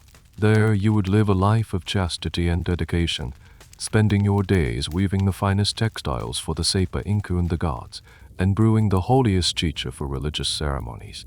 Some ACLs might eventually be given as wives to high-ranking nobles, or even become secondary wives of the Sapa Inca himself. Others would live out their lives as priestesses, the virgins of the sun. Being chosen as an ACL law was a great honor for your family, but it also meant your childhood and your connection to your home were over forever. One of the more mundane yet crucial forms of labor for young people of both sexes was to act as a chaski or messenger for short local distances. While the professional CHASKs who ran the great relay system were elite, highly trained athletes, young, fleet-footed teenagers were often used to carry messages or small items between nearby villages or from the local leader to the fields. This was a test of your speed, your endurance, and your reliability. The degree of autonomy a young person had in their labor is a topic of historical discussion. While the state's demands were absolute, was there any room for personal preference? Could a boy who was a skilled potter be assigned to a pottery workshop instead of the fields? For the common class, this was unlikely. Your labor was determined by the needs of the state and the traditional roles of your ALLU. Your path was largely predetermined. However, exceptional skill in a particular craft would certainly be noted and could potentially lead to a more specialized role. This transition from playful learning to formal labor is the final step in your upbringing. It's the culmination of everything you have been taught: the stoicism, the discipline, the physical toughness, the practical skills. All of it was designed to prepare you for this moment. The moment you become a fully productive cog in the vast, efficient machine of the Inca state, your individual identity is now almost entirely defined by your labor. You are a farmer, a weaver, a builder, a soldier in training. Your worth to your family and to the empire is measured by the sweat of your brow and the skill of your hands. You are now a young man, strong from years of labor, disciplined in mind and body. You stand on the precipice of full adulthood, but one final, grueling test remains. This is the War A Chikui, the initiation ceremony for boys of the noble class in Cusco, and a similar, if less elaborate, rite of passage for boys throughout the empire. This isn't a gentle ceremony with gifts and advice. It is a brutal, multi-day ordeal designed to test your physical and mental fortitude to their absolute limits. It is the final exam of your Inca education, and passing it is the only way to earn your place as a man and a warrior. This ceremony typically takes place around the time of the December solstice. You, along with all the other boys of your age group, prepare for this for weeks, fasting and participating in religious rituals to purify yourselves and ask the gods for strength. The ceremony itself is a series of intense physical challenges that push you to the brink of collapse. The first major test is a race, but this isn't a simple sprint. You and your fellow initiates must run several miles up a steep, sacred mountain outside the city. The air is thin, your lungs burn, and every step is an agony. This isn't just a test of speed. It's a test of endurance and willpower. Dropping out is not an option. You must finish, no matter how much pain you are in. The community watches, and your performance is a direct reflection of your character and your family Eson. But the race is just the beginning. Over the following days, you will face a series of other trials. You will participate in intense mock battles, using real weapons, though perhaps with blunted edges. You will fight one-on-one and in teams, demonstrating your courage, your skill with the sling and the club, and your ability to work as part of a fighting unit. These are not gentle games. Injuries are common, and the fighting is fierce. You have to prove that you can give and take blows without flinching, that you have the heart of a warrior. You will also endure tests of stoicism. You might have to stand guard for a full day and night without sleep, food, or water, showing no signs of fatigue or complaint. You will be whipped on the arms and legs by elders, and you are expected to bear the pain without crying out. Any sign of weakness brings immense shame. This is the ultimate test of the silent endurance that has been drilled into you since infancy. The lessons of the quilqana and the ignored toddler's cries find their ultimate expression here. A particularly curious and symbolic part of the war chikui ceremony involves receiving your ware, or breechcloth. This simple garment is the primary symbol of manhood. After successfully completing the trials, a respected elder, perhaps your uncle, will present you with your first breechcloth. The act of putting it on for the first time is a deeply significant moment, the equivalent of a modern soldier receiving their uniform. It is the visible sign that you have left boyhood behind forever. Another crucial part of the ceremony is the piercing of your ears. A golden or silver pin is driven through your earlobes by an elder. You must endure this painful procedure without a sound. Over time, you will wear increasingly large ear spools in these holes, stretching them out. For the Inca nobility, these massively stretched earlobes, adorned with heavy gold spools, were the ultimate status symbol, leading the Spanish to nickname them Orejones or Big Ears. The exact sequence and nature of the War Chikui trials are still debated by historians, as different chroniclers provide slightly different accounts. It was likely a fluid tradition that evolved over time, with some tests being more symbolic than literal. However, the core purpose remained the same: to prove, beyond any doubt, that a boy had become a man, ready to fight for the empire, lead a family, and uphold the rigid discipline of Inca society. At the end of the long ordeal, covered in bruises, exhausted, and in pain, you and the other successful initiates are brought before the Sepa Inca himself or a high-ranking local leader. You are celebrated as new warriors of the empire. You receive your adult name and are now officially eligible for marriage and military service. A great feast is held, and you are finally able to rest. As you sit at this feast, feeling the throb in your newly pierced ears and the ache in your muscles, you are filled with an immense sense of pride. You have faced the ultimate test and have not been found wanting. You have proven your worth not with words, but with blood, sweat, and silent endurance. You are no longer a boy being raised. You are a man, a full member of the Inca Empire, forged in the crucible of the War Chikui. While the boys are enduring the brutal public ordeal of the War Chikui, you, as a young Inca woman, are undergoing your own, very different, but equally significant rite of passage. This is the Quikuchi Cui, a ceremony that marks your transition from girlhood to womanhood. It is not a test of physical endurance or combat prowess, but a quiet, private acknowledgement of your new-found biological maturity and your readiness for marriage and motherhood. This ceremony is triggered by a specific biological event, your first menstruation. Unlike the boys' ceremony, which is scheduled by the calendar, yours is determined by your own body's timing. When you begin your first cycle, you don't announce it to the world. Instead, you enter a period of seclusion. For several days, you will stay inside your family's home, hidden from public view. This isn't a punishment. It is a sacred, liminal time. You are considered to be in a special, powerful state, halfway between a child and an adult. During this seclusion, you will fast, eating only a minimal amount of uncooked food. This is a period of purification, a way of preparing your body and spirit for the new stage of your life. Your mother, grandmothers, and aunts will be your guides during this time. They will not coddle you, but they will instruct you on the responsibilities that now lie ahead. They will speak to you about menstruation, pregnancy, and childbirth. They will give you practical advice on running a household, managing relationships, and fulfilling your duties as a future wife and mother. This is the culmination of your domestic education, a final, intensive seminar on the art of being an Inca woman. After the period of seclusion and fasting is over, you will emerge, ritually bathed and dressed in fine new clothes specially woven for the occasion. Your family will have prepared a small feast to celebrate. Unlike the massive public spectacle of the boys' initiation, this is an intimate family affair, attended only by your closest relatives.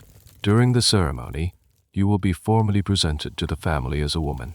Your father or a senior male relative will give you a new adult name, one that might reflect a quality of womanhood or your family lineage. This is the name you will carry for the rest of your life. You will receive gifts, much like in your earlier haircutting ceremony.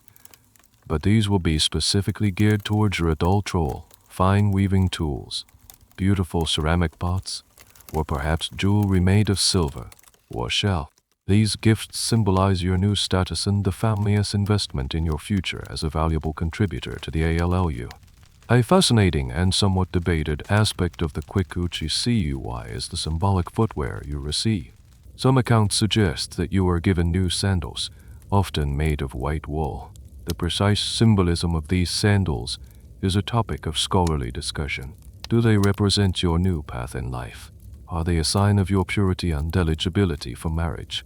Or is it a more practical symbol, indicating that you are now ready to walk the path of an adult woman, with all the duties that entails? Whatever the exact meaning, it is clear that this was a powerful symbolic moment, marking your first steps into your new identity. The Quilqana CUI is a much quieter, more subtle ceremony than the Warechikui, but it is no less important. It reinforces the gender roles that have been a part of your life since you were a small child. The boy's initiation is about external strength, public honor, and readiness for war.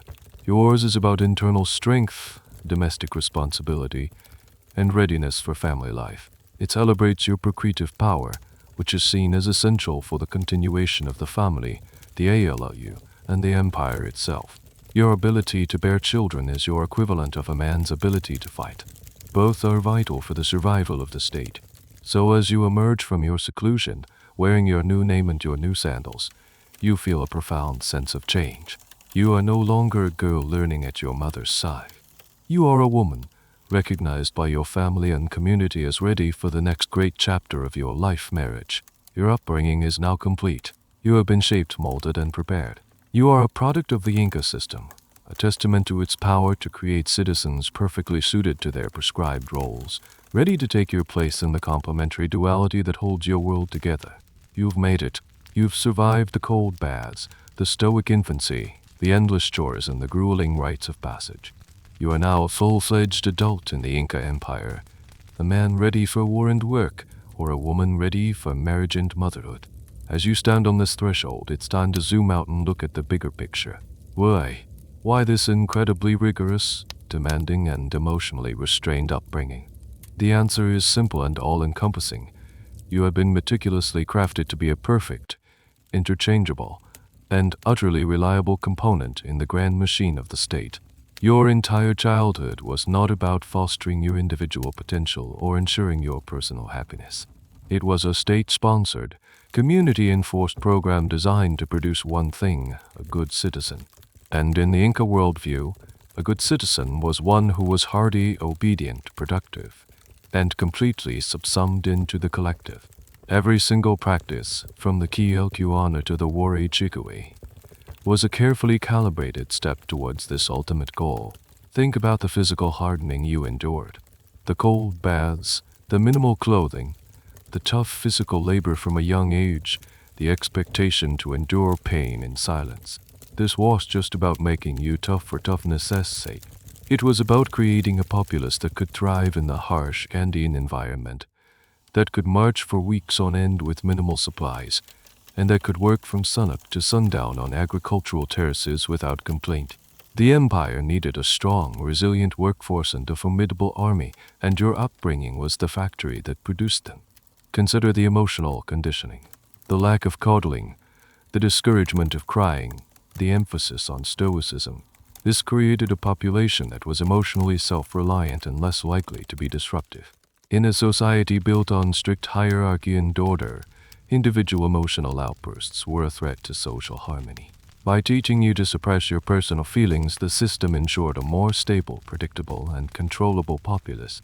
Your obedience was not just demanded, it was conditioned into your very nervous system from infancy. Then there's the relentless focus on work and duty, the integration of play and labor, the early assignment of chores, the formalization of your labor through the meat system. This ensured that there were no idle hands. Every member of the empire from the age of 5 was a contributor. This created the massive labor surplus that allowed the Incas to achieve their incredible feats of engineering. The thousands of miles of roads, the mountaintop cities like Machu Picchu, the vast agricultural systems. These weren't built by a few brilliant architects. They were built by the coordinated labor of millions of people just like you. People who had been taught from birth that their primary purpose was to work for the collective good. A fascinating and somewhat chilling illustration of this state-centric view of individuals is the Inca practice of resettlement, known as Mitima. The Sapa Inca had the absolute authority to uproot an entire community from its ancestral homeland and move it hundreds of miles away to a newly conquered territory. You, your family, and your entire AL, you could be forcibly relocated to pacify a rebellious region or to bring skilled farming techniques to a new area. Your personal connection to your home was secondary to the strategic needs of the empire. You were a chess piece on the grand imperial board, and you had been raised not to question the hand that moved you. The extent to which the common Inca citizen internalized this state ideology versus simply complying out of fear or necessity is a profound question that historians continue to debate. Was the average farmer a true believer in the divine glory of the Sapa Inca, or were they just a pragmatic survivor in a highly controlled system? The answer is likely complex, a mixture of genuine faith, deep cultural conditioning, and a realistic understanding of the consequences of disobedience. Your upbringing has effectively erased the line between your personal identity and your social function. You are not just a person who happens to be a farmer, you are a farmer. You are not an individual who happens to be a weaver. You are a weaver. Your role defines you, and that role is assigned to you by the needs of the empire. So, as you embark on your adult life, getting married often in a state-organized mass ceremony, starting your own family, and continuing your life of labor, you do so as the finished product of a masterful and somewhat terrifying system of social engineering. You are a living, breathing testament to the Inca philosophy. The individual is transient, but the empire is eternal, and you are one of the millions of sturdy, reliable stones from which that eternal empire is built. And so your life unfolds. You marry, you have children, and you raise them in the exact same way you were raised. You place your infant in a quilqana, you enforce a strict feeding schedule.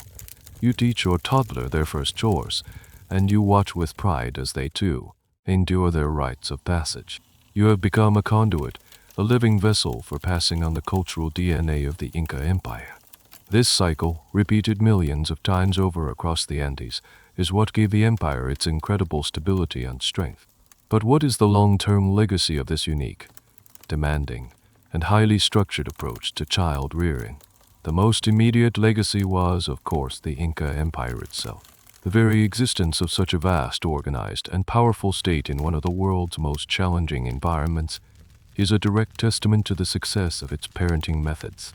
The system produced exactly the kind of people it needed to function: disciplined, hardworking, and deeply loyal to the collective. The roads, the temples, the armies, the overflowing storehouses, all of it was built on the foundation of this childhood conditioning. It created a society with an unparalleled ability to mobilize labor and maintain social order.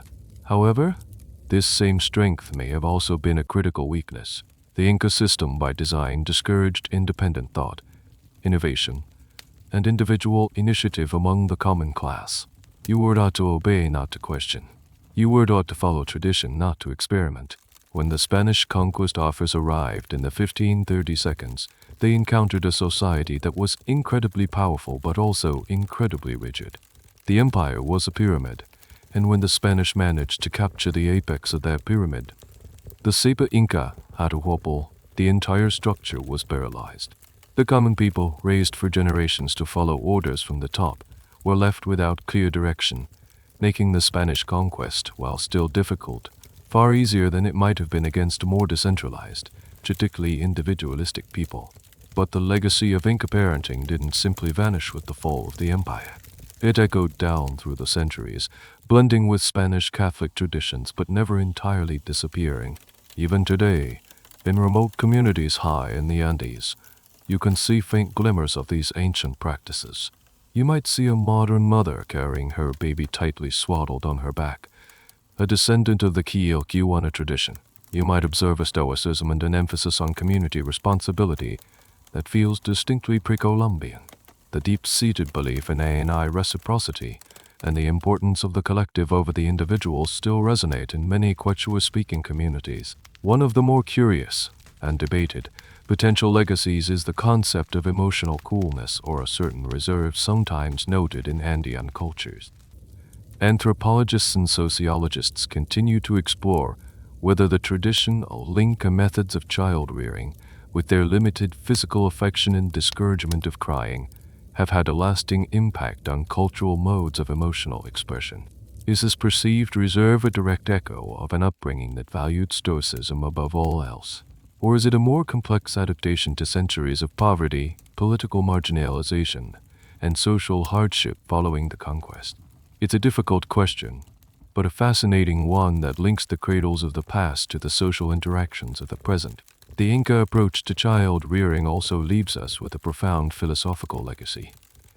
It forces us to confront our own cultural assumptions about what parenting is for. In our modern, individualistic, Western-influenced societies, we tend to see parenting as a project of fostering a child's unique personality, creativity, and happiness. The Incas provide a powerful counter-narrative that parenting can be a project of creating a functional citizen, of prioritizing societal stability over individual fulfillment. Theirs was a system that, by its own standards, was incredibly successful. It created a society that, for a time, was arguably one of the most orderly and equitable large-scale civilizations in human history, ensuring that no one starved, and everyone had a purpose. So, as you live out your days as a subject of the Sapa Inca, and later, perhaps, as an elder yourself, you are a part of this vast historical current. The way you comfort or don't comfort a crying child, the first task you assign a toddler, the stories you tell around the fire, all of these small acts are ripples from a parenting philosophy set in motion centuries before. You are a living piece of that legacy, a testament to a system that valued the strength of the community chain over the brilliance of any single link. So, here we are, after this long journey through your imagined Inca childhood, from the silent, restrictive cradle to the brutal, triumphant rite of passage, you stand as a finished product. You are a perfect Inca citizen. But let's pause here in the quiet of the night and ask the question that has been hanging in the air through this whole story. Was this upbringing a form of profound wisdom, or was it simply harsh? Was it a sophisticated system for building a thriving society, or was it an oppressive mechanism that crushed the human spirit? From our 21st century vantage point, cushioned by concepts of individualism, emotional validation, and gentle parenting, the Inca method seems almost unbearably severe. A baby left to cry, a toddler disciplined with shame and pain, a child whose play is work, an adolescent pushed to the brink of physical collapse. It's a picture that instinctively makes us recoil. We see the lack of cuddles as a lack of love, the strict discipline as cruelty, and the focus on the collective as a denial of the self. Our impulse is to judge it as a cold, unfeeling system that prioritized the state over the happiness of its smallest, most vulnerable members. But perhaps we are looking at it through the wrong lens. What if we try just for a moment to see it from their perspective high in the thin, cold air of the Andes? For the Incas, love and care were not demonstrated through soft comforts, but through a fierce, pragmatic commitment to preparation. They were not raising a child for a world of gentle landings and emotional safety nets. They were raising a child for a world of precarious survival, where a single mistake, a moment of laziness in the field, a cry that attracts a predator, a lack of fortitude on a long march, could have fatal consequences. In this context, was it not an act of profound love to give a child the gift of resilience? Was it not a form of deep care to forge in them a spirit of stoicism that could endure hardship without breaking? They weren't denying their children happiness. They were giving them the tools to survive and function in their reality. Their parenting was a long, sustained gift of armor, meticulously crafted to protect their children from the very real dangers and demands of their world. The entire system can be distilled down to the three great moral commandments of the Inca state. Ayame Esue, Ayame Lole, Ayame Kuhile. Do not steal, do not lie, do not be lazy. This was just a catchy slogan. It was the ethical foundation of the empire, and your entire upbringing was the mechanism designed to install this code directly into your being. You weren't told to not be lazy, you were given work from the age of 3. You weren't told to not complain, you were conditioned to endure from infancy. They built the ideal citizen from the ground up, ensuring the moral code was not just a rule to be followed, but an ingrained, instinctual part of their character. And yet, this leads us to the final great question, one that historians and social scientists still fiercely debate. Did this incredibly successful system of creating obedient, uniformed citizens also create a fatal brilliances in the empire? When the Spanish arrived, they found a society that was disciplined and orderly, but also perhaps lacking in the chaotic, adaptive creativity that comes from individualism. With its leadership captured, the empire's rigid structure struggled to mount a flexible, grassroots resistance. Was the very perfection of their child-rearing system, in a cruel twist of irony, a contributing factor to their ultimate downfall? Or was the collapse simply the inevitable result of disease and superior military technology that no social structure could have withstood? We will likely never know for sure. So, as we leave you here, a fully formed adult in the world of the Inca, what are we left with? We are left with a powerful and unsettling truth, that there is more than one way to raise a human being. The Inca model, so alien to our own, challenges our deepest assumptions about childhood, love, and the very purpose of family. It forces us to ask what is truly best for a child, to be prepared for the world as it is, or to be nurtured to imagine the world as it could be. It's a question without an easy answer, a perfect thought to hold as you let the shadows of the Andes fade, and the quiet of your own room settle around you. Then the world of the past begins to soften at the edges. The sharp peaks of the Andes dissolve into the gentle slopes of your pillows. The thin, crisp air of the highlands warms and stills, becoming the quiet air of your own room. The rhythmic chanting of the priests and the distant sound of the panpipers fade, replaced by the soft, steady hum of a fan, or perhaps the gentle rhythm of your own breathing. You are no longer an Inca child, standing on the precipice of a life of labor. That story is over.